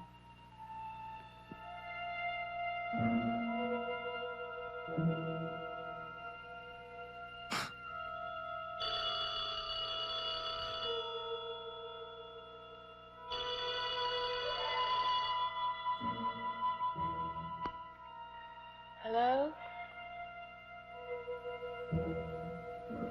Hello? Uh-oh. Hello? She got an accent all of a sudden? It's just her phone voice. Sound a lot like Olivia Hussey from Black Christmas. Hello? Hello? All movie. The key to it all. The key to life itself. The key to madness, even. That's true, gentlemen. The insane person is often obsessed by circles. That's very. Is this turning into Knives Out? Who is this guy? Benoit Blanc? Mr. Douvray, you are all artists, and surely you must realize that art is often a manifestation of a kind of insanity. In asylums, for instance, the inmates paint. It's called therapy. Yes. Michelangelo must have been quite insane to spend all of that time on his back as he painted the Sistine Chapel. Yes, the old boy was really insane. Have you ever seen the paintings of the famous murderer, Heinrich Rottmann? I can't say that I have. He was obsessed with circles. All lines became curved and circular. A unique personal touch that indicated his special madness. This is your work, isn't it? Yes, I believe it is. It, too, has a tendency toward circularity. So you see, gentlemen, this style exists in many of us. That means you're At crazy. the end of his career, Rottmann was taken into a circular room with circular tables, circular chairs, and circular objects. He went stark raving mad, and what was once hidden had now become obvious. He walked out, turned to his wife, and said, "I'm sorry, my dear, but I can't go home with you. You see, I'm insane." Mr. Albright, what's the point? The point is, there was a murder last night on the highway, about half a mile from here. A woman was found dead with a large circular gash in her midsection. What? Almost a complete circle. What to do with us? Frankly, I'm not sure. But let's start with this. Narissa isn't in Mexico. But yesterday you said she'd been found. But we were wrong. Last night, those photos were identified as someone else. So we're back where we started from, and for all we know, Narissa might very well be dead. Mr. Albright, you have a fascinating imagination. But I don't see the connection between Narissa and the murdered woman. And I don't see where any of this has anything to do with us. Miss Russell, you reported to the police the night before last you were beaten up by someone. A man who had attacked you several blocks from your home. Yes, but he was just a minor sex maniac, not a murderer. We don't know. Wait, is that minor sex maniac or minor sex maniac? Mr. Albright, if you're so awfully clever, will you tell me why my master... Or minor sex maniac. That seems to be his style with all the others. Mr. Albright, you are going too far. Let alone Unless you just have sex some proof to maniac. back these allegations. Please, please don't get me wrong. I'm not accusing anyone. I'm simply attempting to tie all the facts together to let you know what our problem is. If I offended you, I apologize. Believe me, no one here is suspected. But it is my opinion that we're dealing with a madman. A man very much like Rottmann. Ingenious and obsessed. I get such a vivid picture. I'm almost glad I can't see. Ladies and gentlemen, my lecture is over. There's no telling who the murderer might be. Watch the person next to you. Good afternoon. I love this guy. He's he's Florida's Benoit Blanc. He's Florida's Sherlock Holmes. Mr. Albright, Florida's Poirot. Here for those murders? I don't know, Mrs. Douvray. I really don't know. I'll be around here almost every day checking on things. Here's my card and phone number. If anything happens, no matter what time of day or night, give me a call. You'll do that, won't you? Yes, sir. Good day, Mr. Douvray. Thank you. I thought he was going to Having pull a out difficult time? a big magnifying glass. I think everything would be a lot Start better looking around for if you wouldn't keep footprints. barging in. Now, Lily, darling, I'm one of the family. This is where I've made my nest for the past 4 years. Well, Miss Ladybird, I'd just appreciate it if you'll pick up and fly away. Ooh. You certainly got the jitters about something. Why were you talking to that cop? It's none of your business. Or maybe it is. Narc. What do you mean by that? I mean that someone's been coming and calling in the middle of the night and then hanging up without saying a word. And that accident in the garden yesterday afternoon? And yesterday morning you came by so nice and sweet. Just hoping I'd no longer be alive. You're way out on a limb, Lily. Way, way out. I don't think so. All Greek to me. Believe me.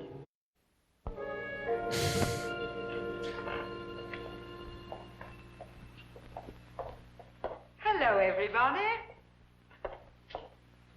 Good, good. Sucker, you're still the old master. Thank you, my dear. Thank you. Max, you've got something there. A little weird, perhaps, but I think it should sell. I just A had little it framed. weird. I consider it So my Max duty. is actually the screenwriter. The actor is also the screenwriter. Emil. Alexander Panos. Emil. This is the only thing he ever wrote. Yes. Emil. I want you to meet the Baron von Turco. He's a famous European artist I've been telling you about.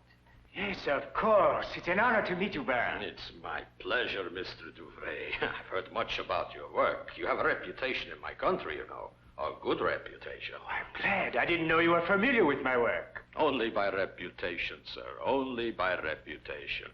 And photographs of your work. The Sistine Madonna, the Golden Venus.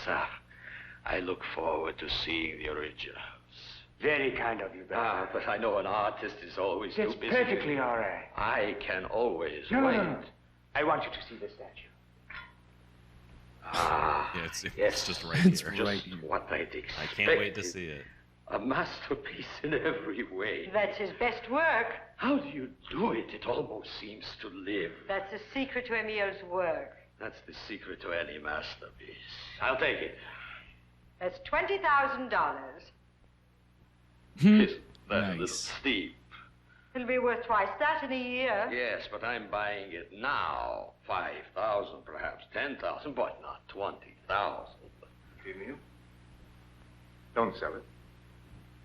Why not? I'm in Well, love with it. Worth much more money than that. The price is going to go up. I know it.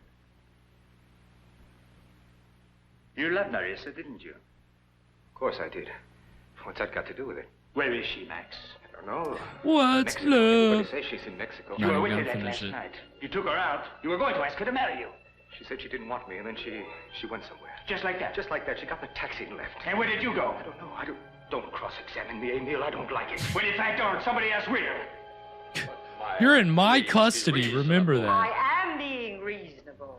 Well, Baron, have you made up your mind? Perhaps you can be more reasonable than Myra. I like the statue, not the price. She's the boss. You people certainly strike a hard bargain. All right, I like it. I raise the money somehow. I'll sell some other things that I have. Make the arrangements. Oh my God. Not going to sell that statue. That statue's yours, You're Baron. not going to sell it. I told you you're not selling it. Now, Max! No! That statue's mine. I'll see you tomorrow, Mr. Duvray. Yes. Things will be much calmer then. Thank you for your time. Mhm. Grumble, grumble, grumble. Emil, you better sell that statue. You owe me money, plenty of it. You'll crack your makeup. Don't mess with her. Don't fuck with her, fella.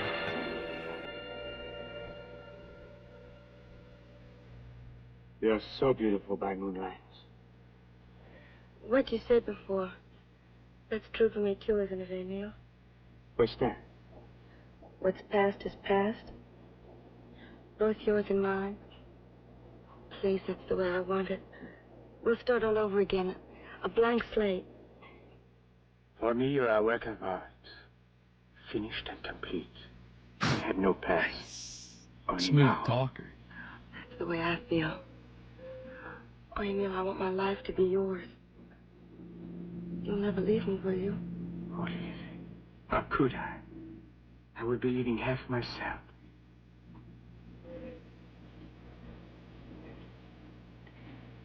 You're such a sweet talker. I wish we weren't married so you could court me all over again. Oh, the romance isn't over yet. I just met you. It takes me years to get to know someone. Good. Maybe tomorrow I'll have you pose for me. You wouldn't mind that, would you? Oh, no, not at all. I did a picture of that statue in my mind for many, many years. And when I met you, the picture was suddenly complete. So you see, I've known you for a long, long time.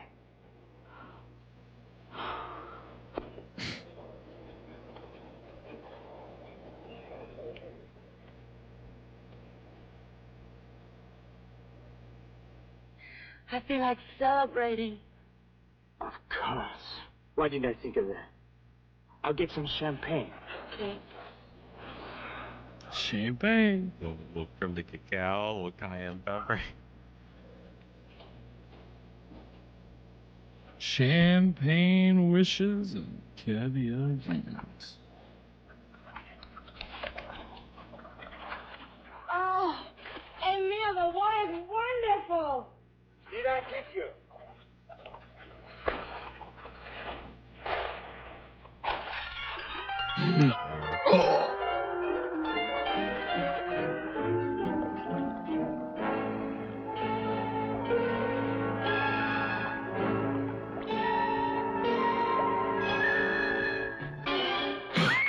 Ah!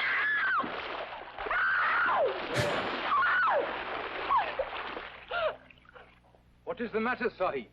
That sculpture piece. It fell. Help me get her out. That sculpture piece.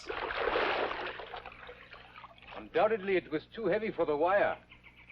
Madam is all right. Yes, I think so. Do you think these wires could have been cut, Ashmi? I do not know. It is a possibility.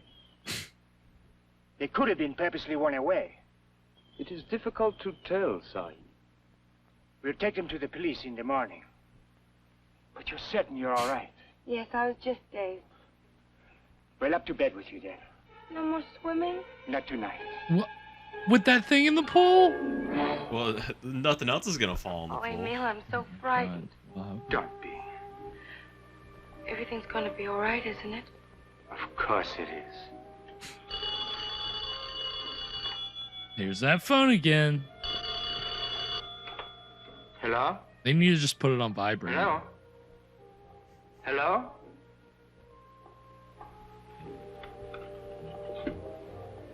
It's that person again. Prank callers. The one who keeps calling and hanging up. You never say anything? No. I don't know what to make of it. Did those other women get calls like this? You mean the murdered women? What? Yes. No, I don't think so. Can those lines be traced? No, not unless we have the police tap the lines constantly. I'll check into it tomorrow. So you really think it's serious then, don't you?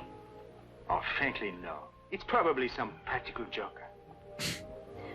I hope that's Probably one of my lunatic friends. You know, your hair is going to turn silver from worry. Oh, Lily, I worship you. I want to come to you like one of those statues with a little candle burning. And then I would kneel at your feet.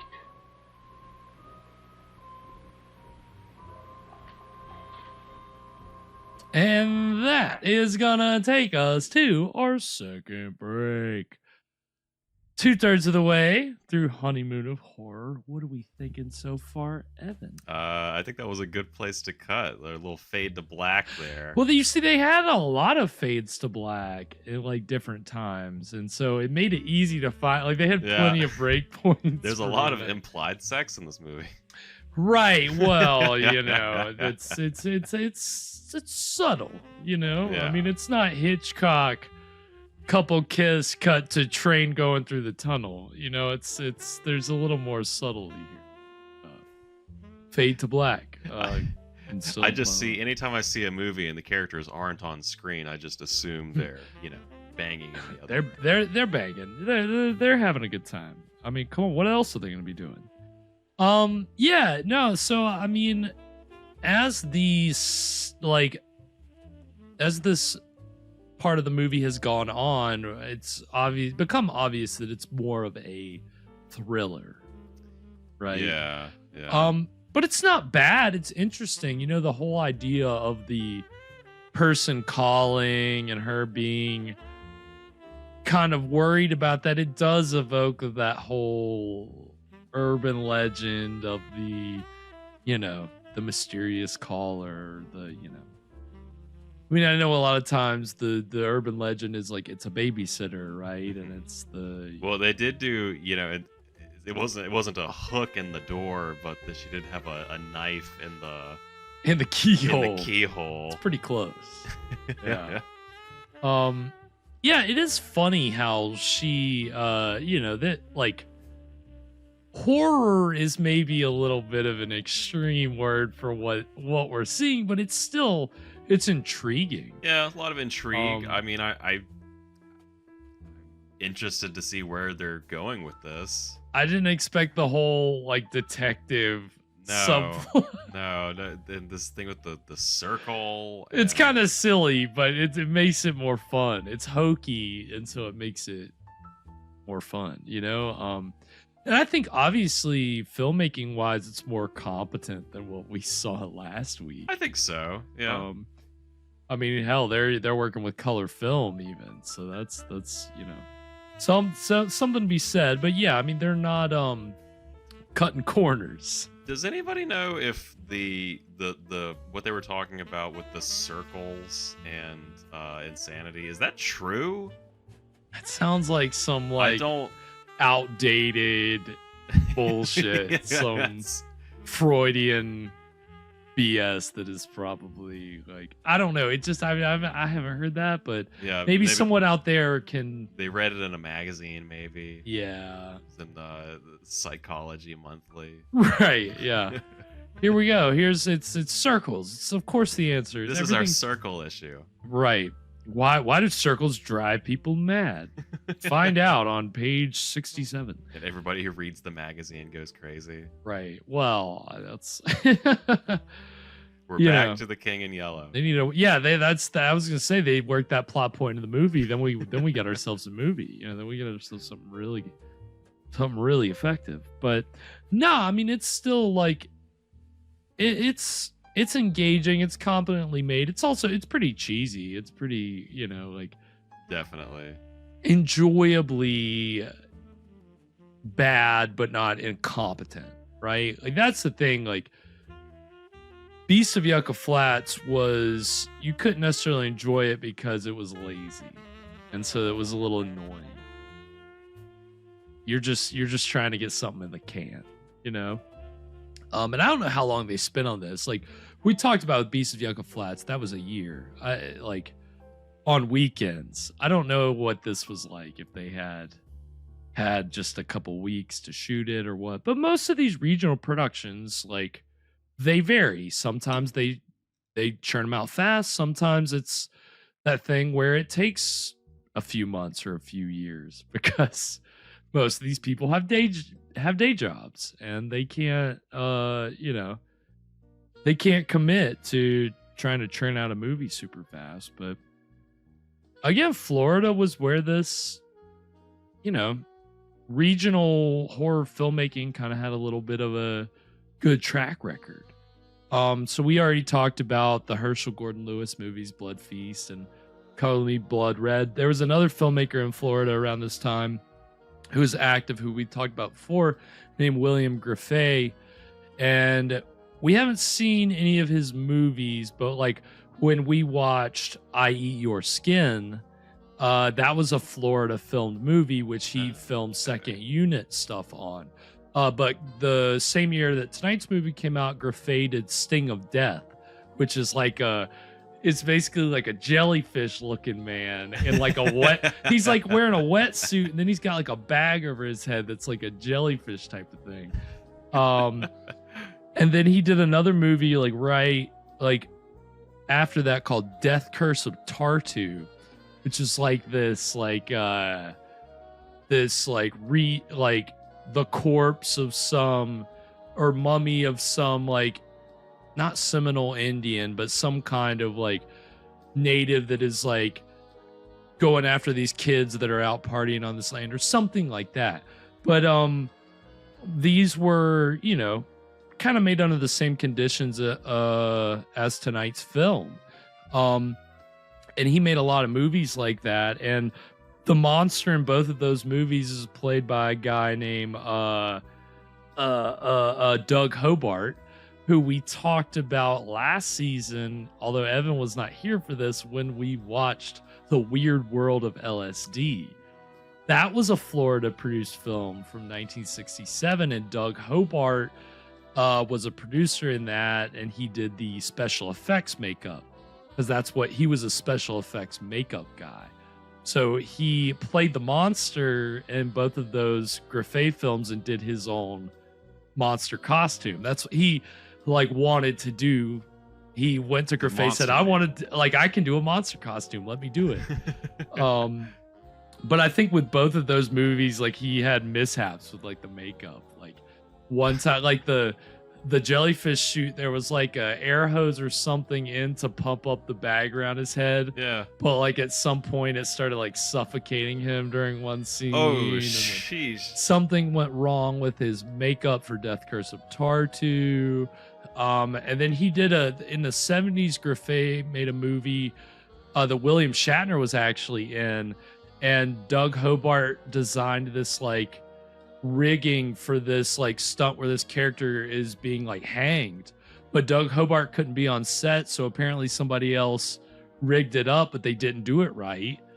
And so the actor was actually the guy who played Oddjob in one of the James Bond movies. Yeah. He was like literally getting strangled. Like he's being strangled, and William Shatner was like in the scene with him and thought like that it was part of the scene and started like punching him. And there's like there's a documentary about I shouldn't Griffey. laugh. That's terrible. Well, yeah, but there's a documentary about Griffey where they show, it's called He Came from the Swamp, and they show, or maybe They Came from the Swamp, and it shows this outtake footage, and yeah, William Shatner just like punching him, and then like the guy starts grabbing up at his neck, and William Shatner realizes and like lifts him up, and like it cuts. Jeez. And yeah, I mean, this is rough. indie filmmaking, man. Yeah. This is but that's the thing. I mean, this was in Florida where, you know, you don't have the same kind of regulations and rules. You're just out here trying to This ain't Hollywood. No, it's not Hollywood.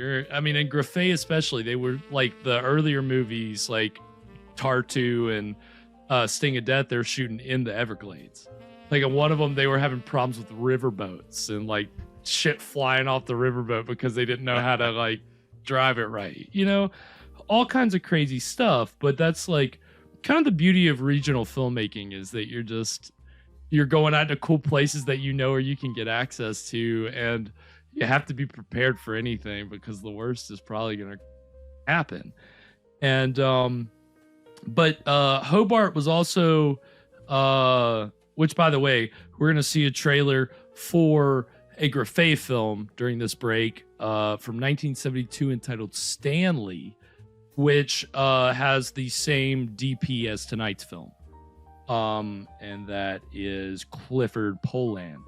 He also was the DP for Stanley. So we'll see the trailer for Stanley.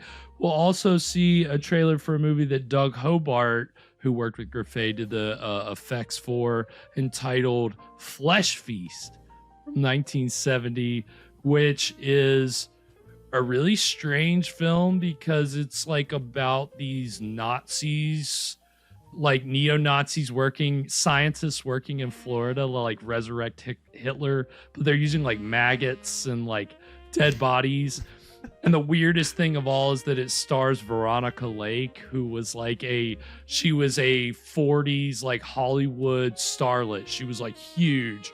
And then her career kind of like fizzled out in the late 40s, early 50s. And then just randomly in 1970, she stars in and helped produce this regional horror film out of Florida. And she's Veronica Lake. It's like, she had a really sad story, but she was a huge actress. And so it's crazy seeing her be this Nazi scientist. She's doing a good job, but it's like, my goodness. But that's the thing in Florida, you know, every once in a while you could get a star to come out there like Veronica Lake or William Shatner or somebody. And the trailer we're going to see, Stanley, that's got I think the antagonist in that is played by a guy who was in that same year in The Godfather, or maybe the year before that, is like one of the prominent like characters who gets killed in the climax of The Godfather.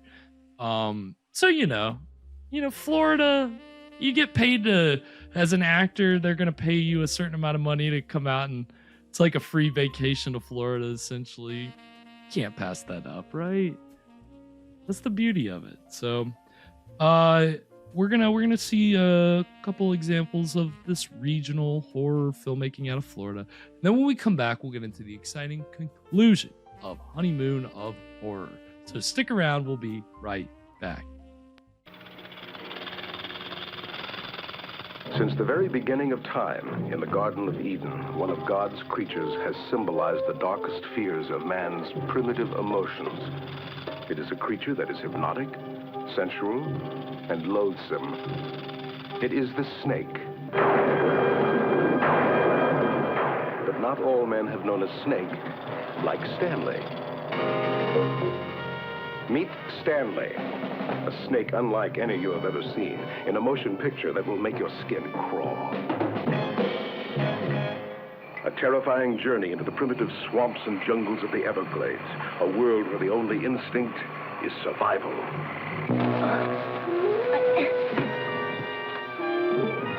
A world where the cold-blooded creatures walk on two legs. There's no accident. There's no accident we shot your father. We killed him! You liar!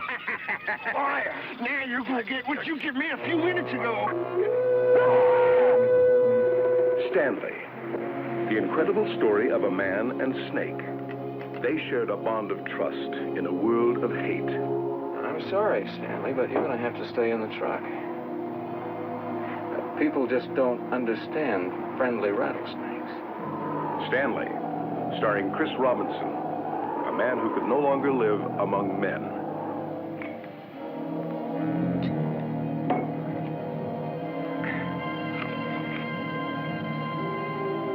Stanley, a snake who trusted his natural enemy and was used to carry out a man's personal vengeance. Stanley, the incredible story of a man who killed to save the friends he loved and learned to love the art of killing.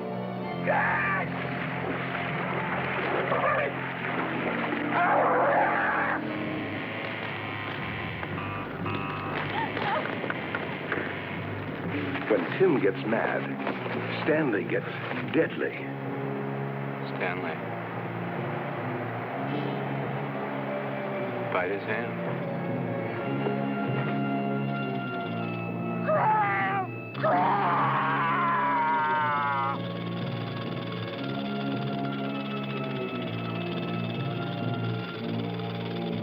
There has never been a motion picture like it. If you have ever touched the emotions of horror and revulsion, if you have ever feared the fangs of death, then you know the terrifying impact of Stanley. A snake that learned that only man kills his own kind.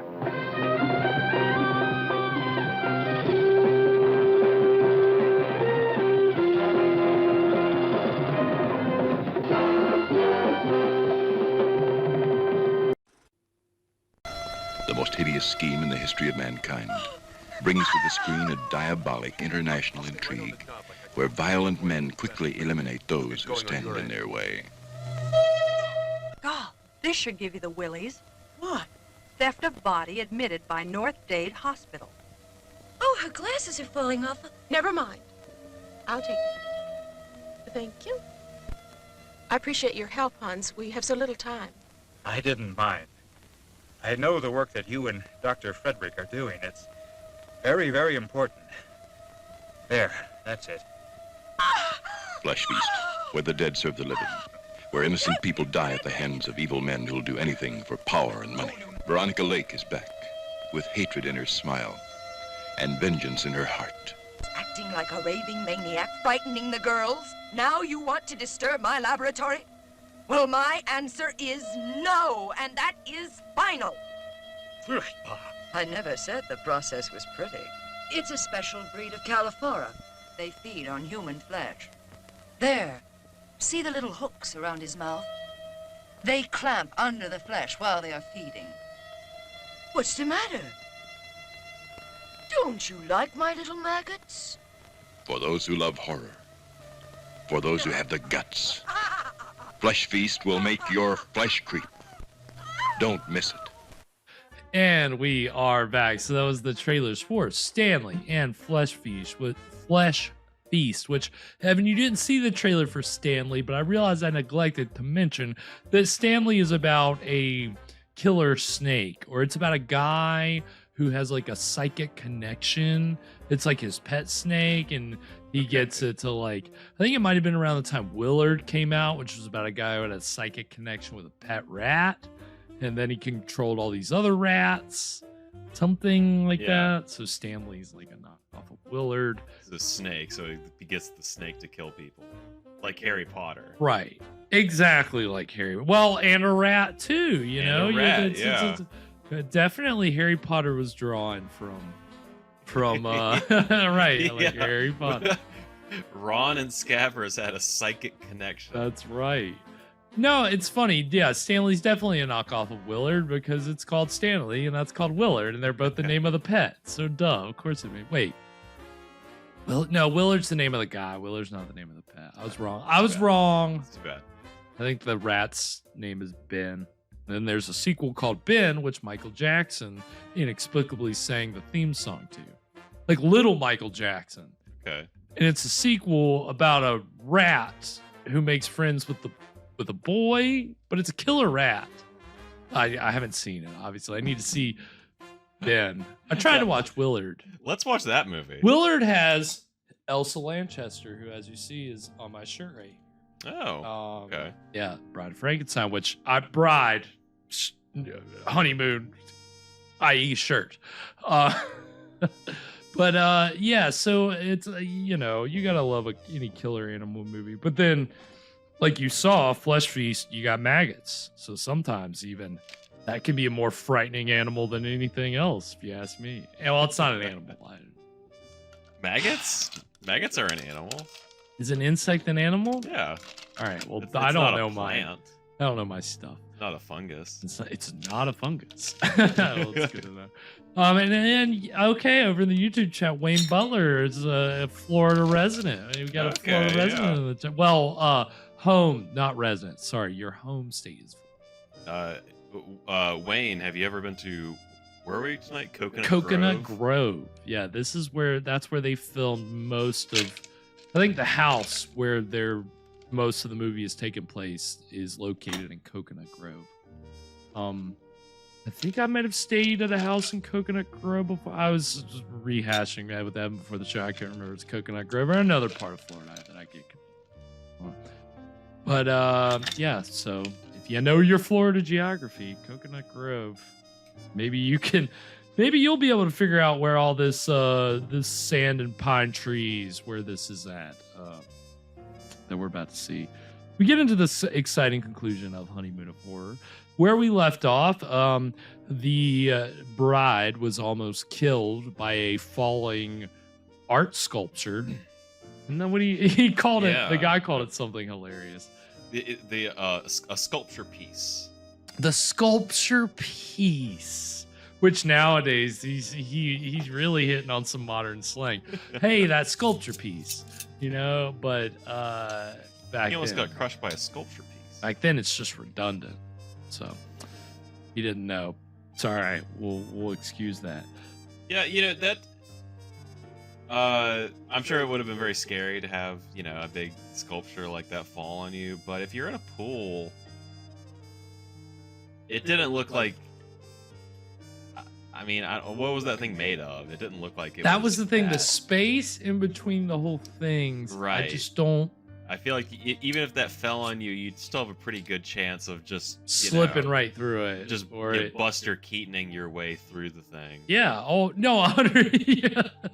The perfect metaphor. Well, I don't know. Whatever you want to call it, the perfect way to describe that. You could very easily, especially in the water. You know, you just move a little to the left, shift a little to the right. You're gonna be fine. So. I don't know. Maybe you'd be worried about the wire that snapped, like doing some Final Destination, like kind of like slit your throat or something. I don't know, something intense. I mean, that's again a freak accident. That's what it's this scarier was. Than picking up the phone and there not being anyone there. I keep waiting for a voice. I'm spoiled by like Black Christmas and When a Stranger Calls and those movies where the creepy voice on the other line is like, you know. You know who I think is on the phone? The coked up little guy. Like he keeps trying to call her, but then as soon as she picks up, he's already gone. Yeah, and that's why the phone is just dangling there, because he's not gonna bother to hang it up. He He's can't just sit still. He's gonna literally hop out of the phone booth, and he's gonna be 3 yards down the sidewalk already, like just doing just his thing. zooming off. I mean, the dude is just definitely something. Again, whatever the early '60s uppers of choice would be, that's what he's. But we're gonna see what happens. We're gonna see if the bride can survive. We're gonna see if this Florida's own Sherlock Holmes can solve the case. Crack this case. This guy's hilarious. I love this detective. He's very Florida. So we're gonna see if he can figure this out. Anything else before we get into the exciting conclusion of Honeymoon of Horror, Evan?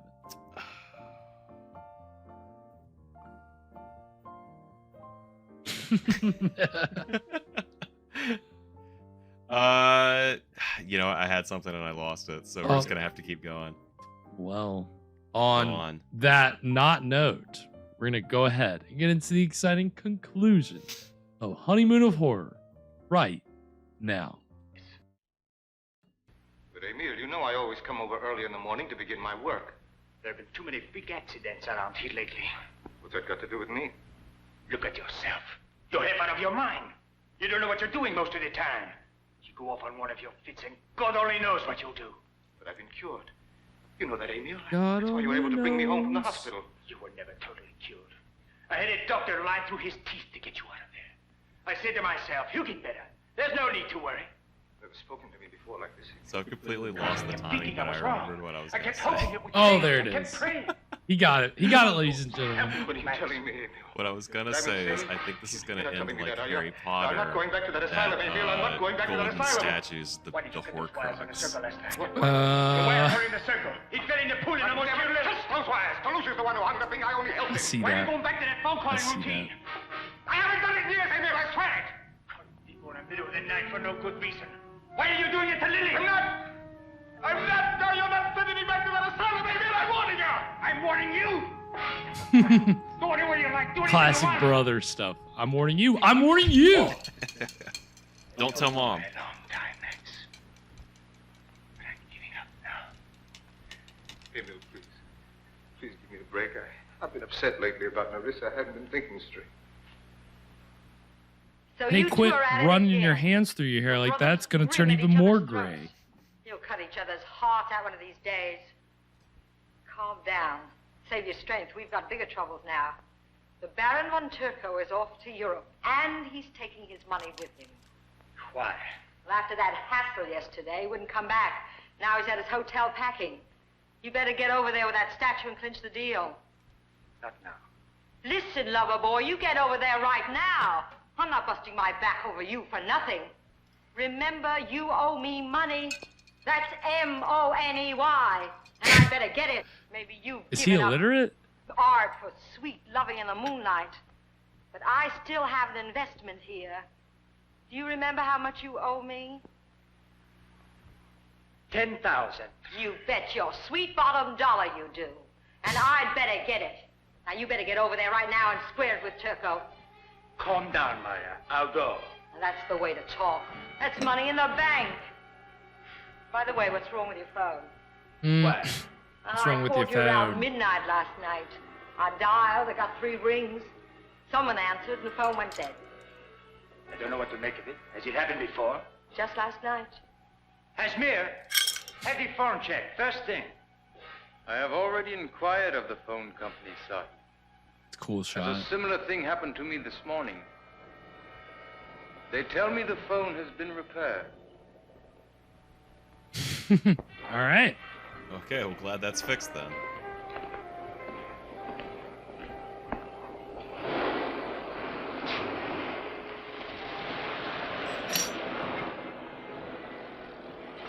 Uh-oh. Haley, what do you want? I'm looking for a way to talk to you. Please help me. I'm sorry. It's difficult. I don't know what to say. Say anything. Say hello. Say you still love me. I don't love you. I don't think I ever did. Oh, for God's sakes. You'll be bored with her in 2 months. She's not your kind. She's everything you've never been. Didn't seem to matter too much at the time. I just didn't tell you everything I felt, that's all. Tell you a few things about that angel wife of yours. She's no different than the rest of us. Shut up. You could turn snow black. Emil, these last few months without you have been hell. Darling, I can't forget you. You're the most beautiful lover I've ever had. Love me again. Oh, no. You suck, dude. That's almost like it used to be. You better go now, Helene. Will you call me later? I don't think so. Just one time, please. No! She'll leave you. She won't be able to take it. When you've loved her the way you've loved me, you'll treat her like dirt, just the way you're treating me now. That's it. Yeah, that's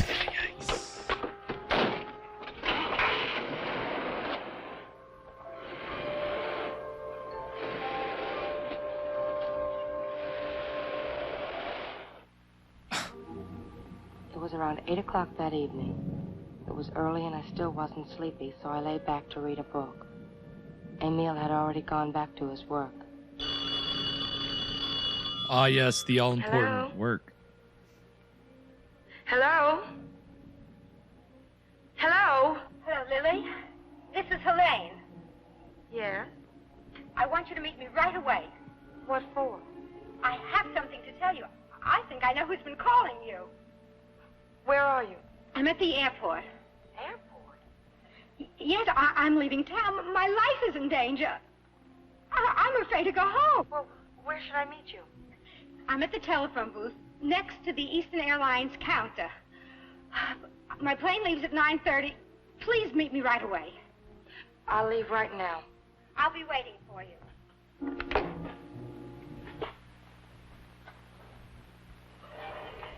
Ooh, look at this airport. 60s airport. Wouldn't be a 60s movie if we weren't taking a trip to the airport. Helene had said the telephone booth next to the Eastern Airlines ticket counter. Yeah, she did say that 10 seconds ago. Appreciate I have really bad short-term memories, so I really needed to hear that. Didn't know what we were doing here. I went to the phone booth and waited. It was just 8:30, so I knew I had plenty of time. See that? That's a GE clock. That's a dang good clock right there.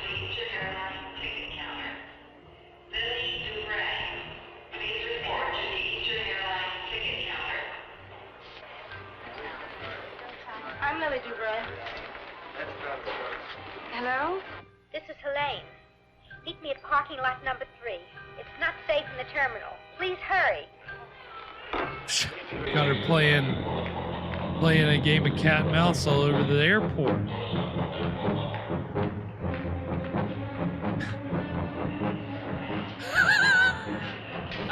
Okay, sure.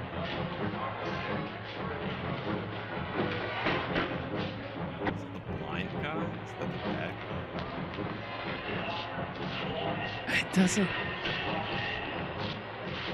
Maybe. Yeah, it doesn't really look like he's using that cane to guide him, but maybe he is. Do you think he's pretending to be? Could be.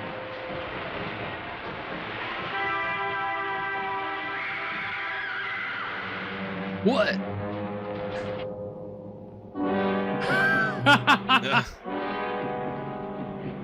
All right.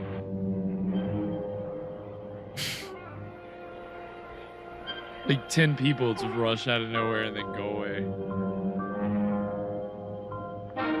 You want to see Elaine again? Come to the something, follow route blank, then live something. There is an old house. Circle. That's what we got. Signed circle. Signed circle equals psychopath. Yes. Yeah, be careful not to look at that letter too long. You'll go insane. Mm-hmm.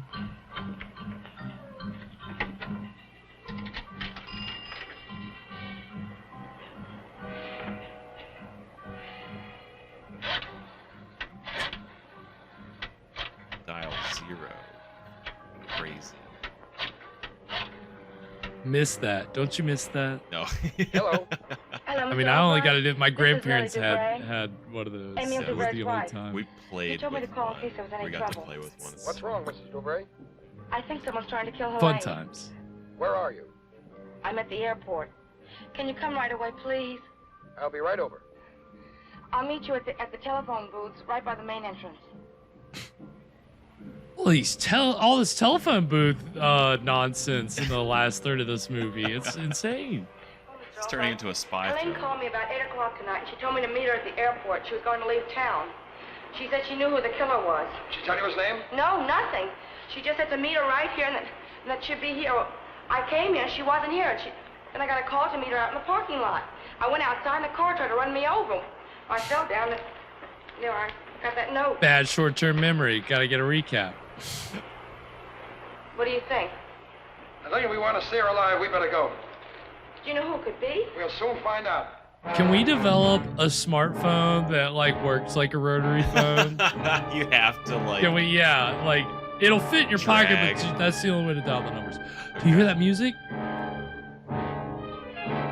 That's from a movie we have not yet seen on this show. We probably will be saving for a very special occasion. But it's the seminal public domain horror film, Night of the Living Dead.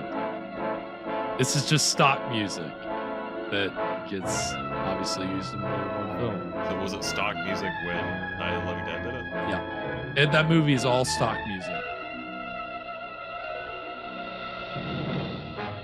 That alone, for that reason alone, it sends a shiver up my spine.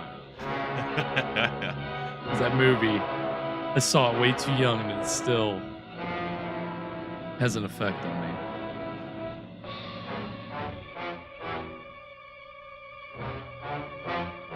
Look at undeveloped Florida, dude. This way, Mrs. Dubray. How many mosquitoes do you think are in this frame alone? Well, she's definitely gonna be in worse shape than he is. He's wearing long pants. She's just got the. Although you think pantyhose protects you from mosquitoes? Mosquitoes. Ladies out there, if you can, if you have experience. Maybe not. I wouldn't think. I wouldn't think so. Who knows?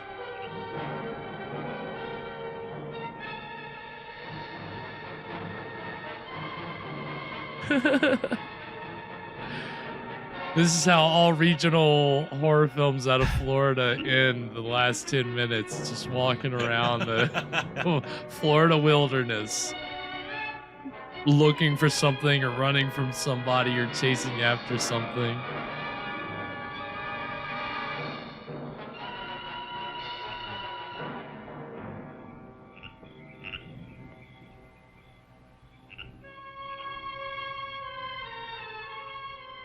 She lose him? Mr. Albright?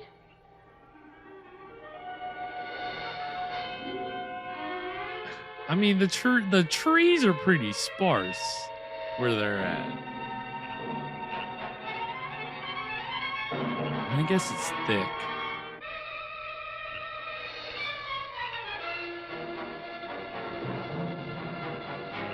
Did he leave her?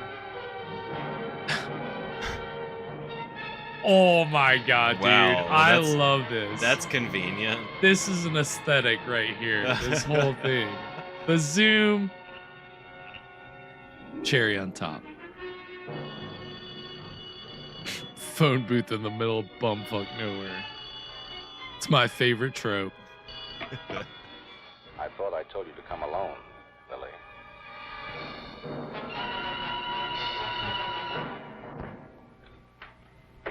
Miss? Just a sec, honey. Gotta put another 2 bits in this noise box. That little music replaces the mower. Please, I think someone's following me. Please help me. Oh, lots of creeps in this neighborhood. Ratsville, Creeps Corner they call it. Boy, I'll be glad when I get back to L.A. You don't understand. I'll be glad when I get back to LA. These creeps in Florida. She really is smart. Take the load off your feet. Give me time for one twist. you know. You don't understand. Would you please listen to me? When I went to the airport, I went outside and someone tried to run me over in a car. And I got a note. Look, I got a note here. You're not gonna do the twist in that polka dotted dress? I can't find it. Hey. You are upset. Listen, lady, my boyfriend's coming over here in a little while. He knows all the cops in the neighborhood. I don't have time and I can't wait. I gotta find Detective Albright. You know what, Evan? It's She's got circles circles on her dress. Oh. I didn't notice that. Maybe she's insane. Yeah. Hey, lady! Lady! Wait a minute! Hey, lady! Jerry Lewis, waitress over here. Actually, I kind of like that. The circle dress, the symbol.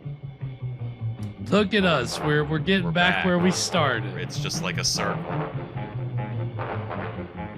This whole movie is a circle.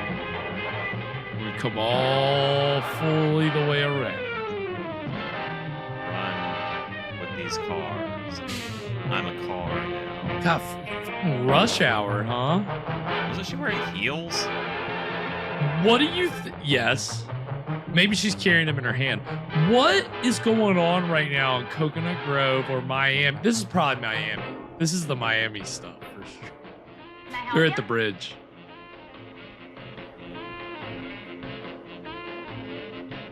Cup of coffee?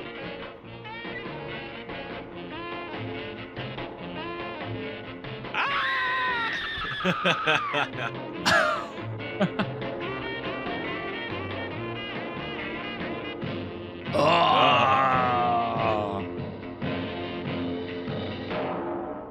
Wow. See, they should have done more of the movie like that. Hey, Emil! Oh, kill somebody. Thank God you're here. Oh, Emil! Whoa. Relax, it's only a dummy.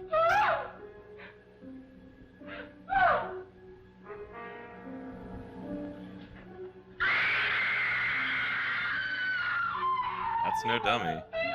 Nope. Madam should not have come here. Where's my husband? He's not well. Well, No. Where'd you come from? Sam! You will see him soon, madam. I was running You made a hotel phone call, didn't you? miles. No, madam. You killed Elaine, didn't you? Why did you kill Elaine? I tried to tell my husband, but he wouldn't believe me. He wouldn't listen to me. Madam must be quiet. Yes! Emil! Oh, Emil! Oh no. I told you to get her away. Didn't I tell you that? Sorry, but she returned unexpectedly. There was nothing I could do. Emil. She's the door over.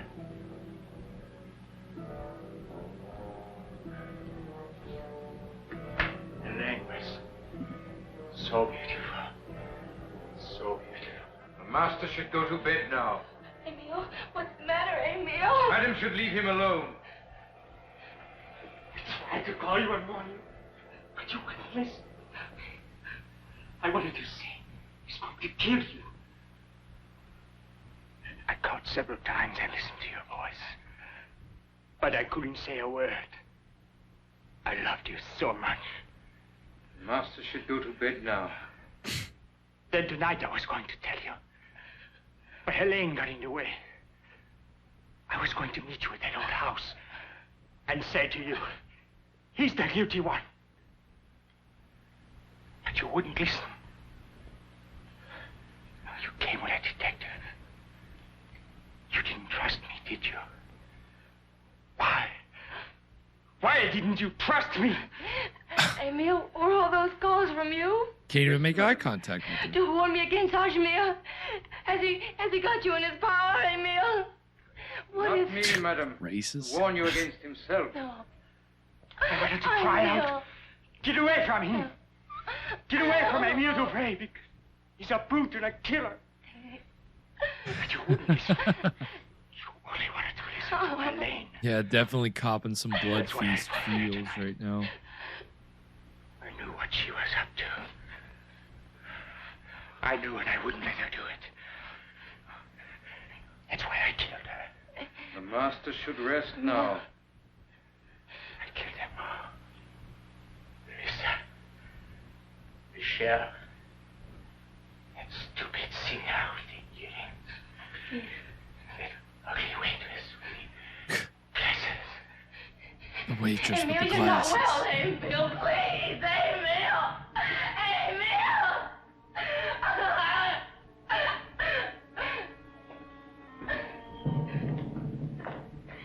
Emil. You should run. You just confessed to murdering all these women. You see these statues? They're great works of art, aren't they? These statues are the work of a great artist. Emile Louvre. A man whose art breathes life. Who else could say that? Not Michelangelo. Not Rodin. I struggle for the secret. Secret of my art. How could I give it life? How could I make it live? And I found the answer in this circle. This circle leads from life to death. The power of life is the power of death. And I have that power to take life from death and immortalize it forever. That's why I had to kill.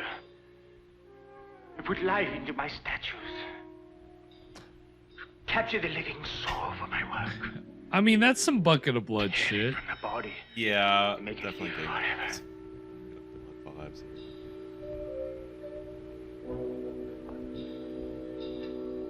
See here?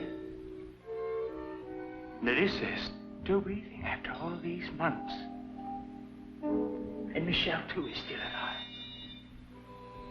And Helene. Her blood is still wet, but her soul will live forever. Too late to run now. But you are the most beautiful of all. More beautiful than all the others. More beautiful than the statues of antiquity. Emil, please. I love you, Lily. I wanted you to live. I don't want to kill you. But I want you. Emil! Finally, Hajmir could have intervened way earlier.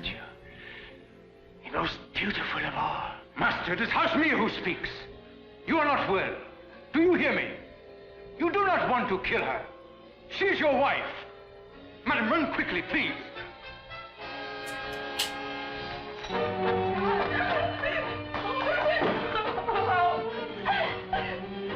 Zip off in that hot rod, lady.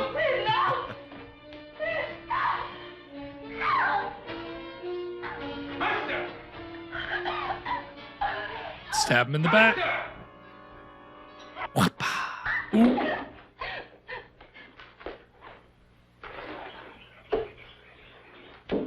All right, now let Hajmir hop in the passenger seat, and you two drive on to Miami Beach and just take a day.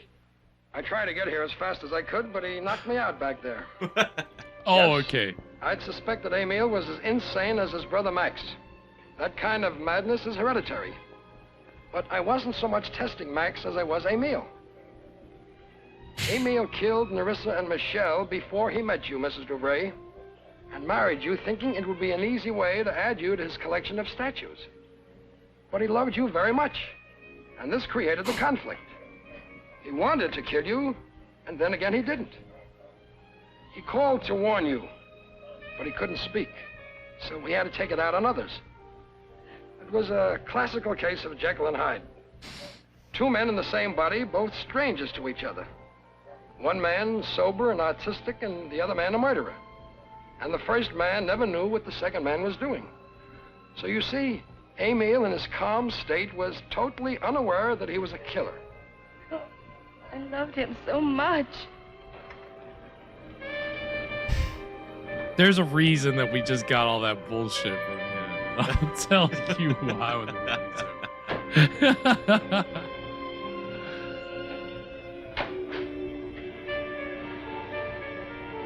The end. The end. Whoa. Whoa. Slow down. This is too much. Wow, that was Honeymoon of Horror. What did we think, Evan? Ah, man, that ending. I don't know, man. So we were talking about Bucket of Blood, and what like struck me was how just like in that movie where it's about this everybody's going nuts over this artist's art. Like it's Right. so good. Yeah. And in this movie, he's taught like the golden statues were good, but he's talking about like Michelangelo and stuff. They're not. I just can't help but think like He's delusional. not that good. Yeah, well, I mean, no, well, definitely not. I mean, again, that's the mind of a crazy person, right? You're. Yeah, he's I'm the best. unreliable. Yeah, I mean, you don't want to trust his judgment. I mean, it's funny. I mean, I think what was interesting to me was the way that Hajmir was obviously used for misdirection. Yeah, You know? yeah, he's red herring. You assume that it must be he's the creepy butler type. Right. Yeah, and so I guess you have to appreciate the fact that they leaned into the trope to subvert it. Not that hadn't been done before this. It had been done plenty of times before this. But I mean, at least they're trying to do something. I mean, you could kind of see it from a mile away that it was a husband, and Max kind of just disappeared. The brother. Yeah, yeah. I was wondering if I had just missed something. It feels like there were a couple of threads that just kind of went unresolved. Yeah, I also thought, did I miss something with Max? But I think he just disappeared. The artist just disappeared. The blind guy.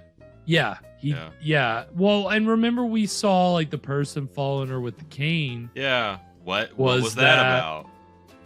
These are the kind of things when I do script consulting. These are the notes that I say, this character just disappears. You need to give them more of a involvement. And these are the funny things about scripts that just don't get quite polished enough, but they get made. And in the 60s in Florida, this was up to standards. But it wasn't bad. And yeah, that whole explanation at the end by the detective that was kind of this psychobabble kind the of wordy explanation. That is kind of a convention that got established 4 years before tonight's movie was Psycho in 1960. Because after what's really the climax of the movie,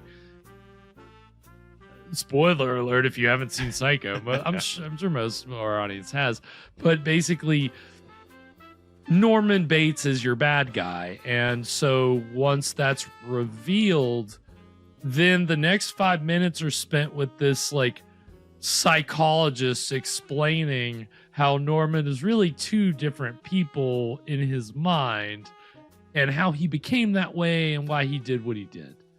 And it was what we just heard from the detective was a more condensed version of that same kind of thing. Okay. And I've seen it in other horror movies where at the very end they'll shove in some explanation, some kind of psychoanalytic explanation as to why this killer did what they did. And it's always, even in Psycho, which is such an acclaimed movie and was nominated for Academy Awards, you're still this is too much.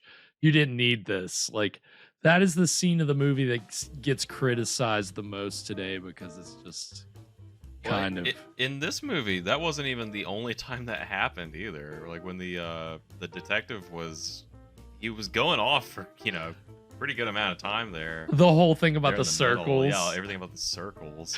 Yeah, it was like he was giving a whole lecture. It's like, wait a minute, I need to write this down. Like, Yes. who's this killer? I want to find out more about him. I'd never heard of him before. Is this going to be on the midterm? Yeah, we need can you send us a PDF of your PowerPoint for this? We need to get I just want to make sure I can get all the right notes. I want to be prepared.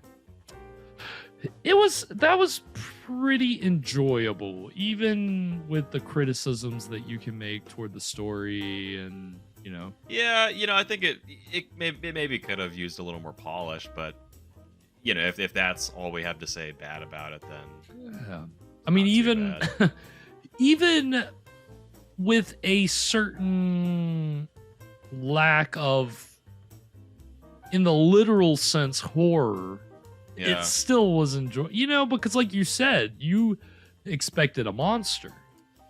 Right, yeah, and maybe that's just because it's Friday, and I just always expect a monster nowadays.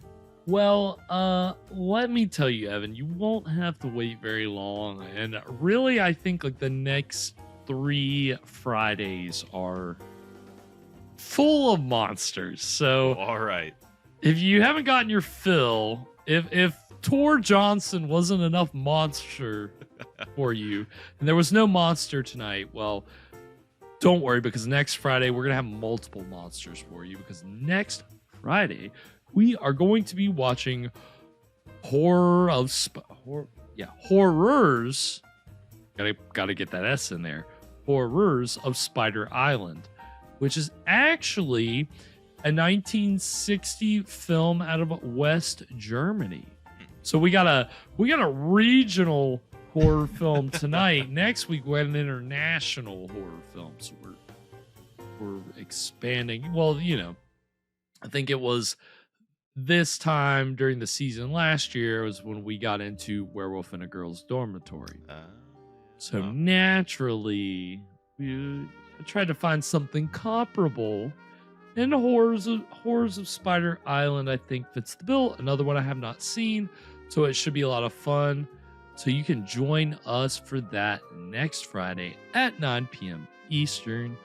And of course, we appreciate everybody that tuned in this evening. Yeah, it's been a lively chat tonight. It has been a lot love of having fun. you guys. Yeah, Wayne and Kathy, and over on Twitch we had Songbird, and so that's it makes it fun whenever the audience is letting us know what you're thinking, or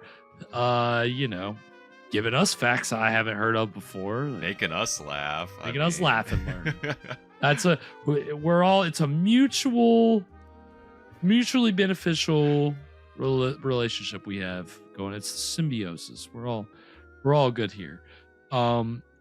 So it's been a lot of fun tonight. But of course, if you want to catch up on any of our past episodes, almost all of them are over on our YouTube page at Scream Stream Live. We have a whole summer of Schlock already under our belt. We're returning schlockier than ever this season, I think. But again, if you haven't seen our Manos or our Beach Girls and the Monster, then go check that out. It's some very fun. Had a lot of fun last summer, and it was a good summer last year. It was a good summer last summer, and I think we're matching it pretty well so far. I think we're up to snuff. So we'll see. Next week's movie will certainly add a little bit of fun to the proceedings. So I've got the creepy crawlies already. Ooh. Well, speaking of creepy crawlies, we're gonna be keeping the monster stuff going. Also with our spine-tingling tales this Monday coming up. Of course, Evan gave us part 1 of a spine-tingling tale from Robert W. Chambers, and he'll have part 2 of that next Monday. But this coming Monday, you're going to get a little story from yours truly. Read by yours truly, not from me. I did not write this. No credit. You take credit for this one, aren't you? Yeah, this is all me. You've never heard of of anyone named H.P. Lovecraft, and this is all me. You've had a busy week, haven't you? I've been swamped. You wouldn't believe. I've been as swamped as the Everglades. It has been a nightmare. You can't even tell you. But yeah, so of course, if you want to follow us on the socials and if you want to make tonight's delicious cocktail, then later after tonight, hopefully tomorrow, you can go on Instagram and find the recipe because we're over on Instagram at Scream Stream Show, also on Twitter and TikTok at Scream Stream Show. Of course, if you want to follow me or Evan on the socials, you can find me over on Twitter at Spakenstein and Mr. Evan Sink on Twitter and Instagram at Caligari Cursed. Anything before we sign off tonight? Knowing what we know about circles now, I don't think I'm ever going to be able to look at Twister the same again.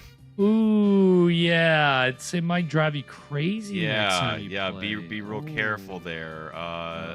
Left hand blue, more like right hemisphere of your brain crazy. Well, be careful out there, everybody. Until next week, sweet screams, everybody. And to all a good Friday.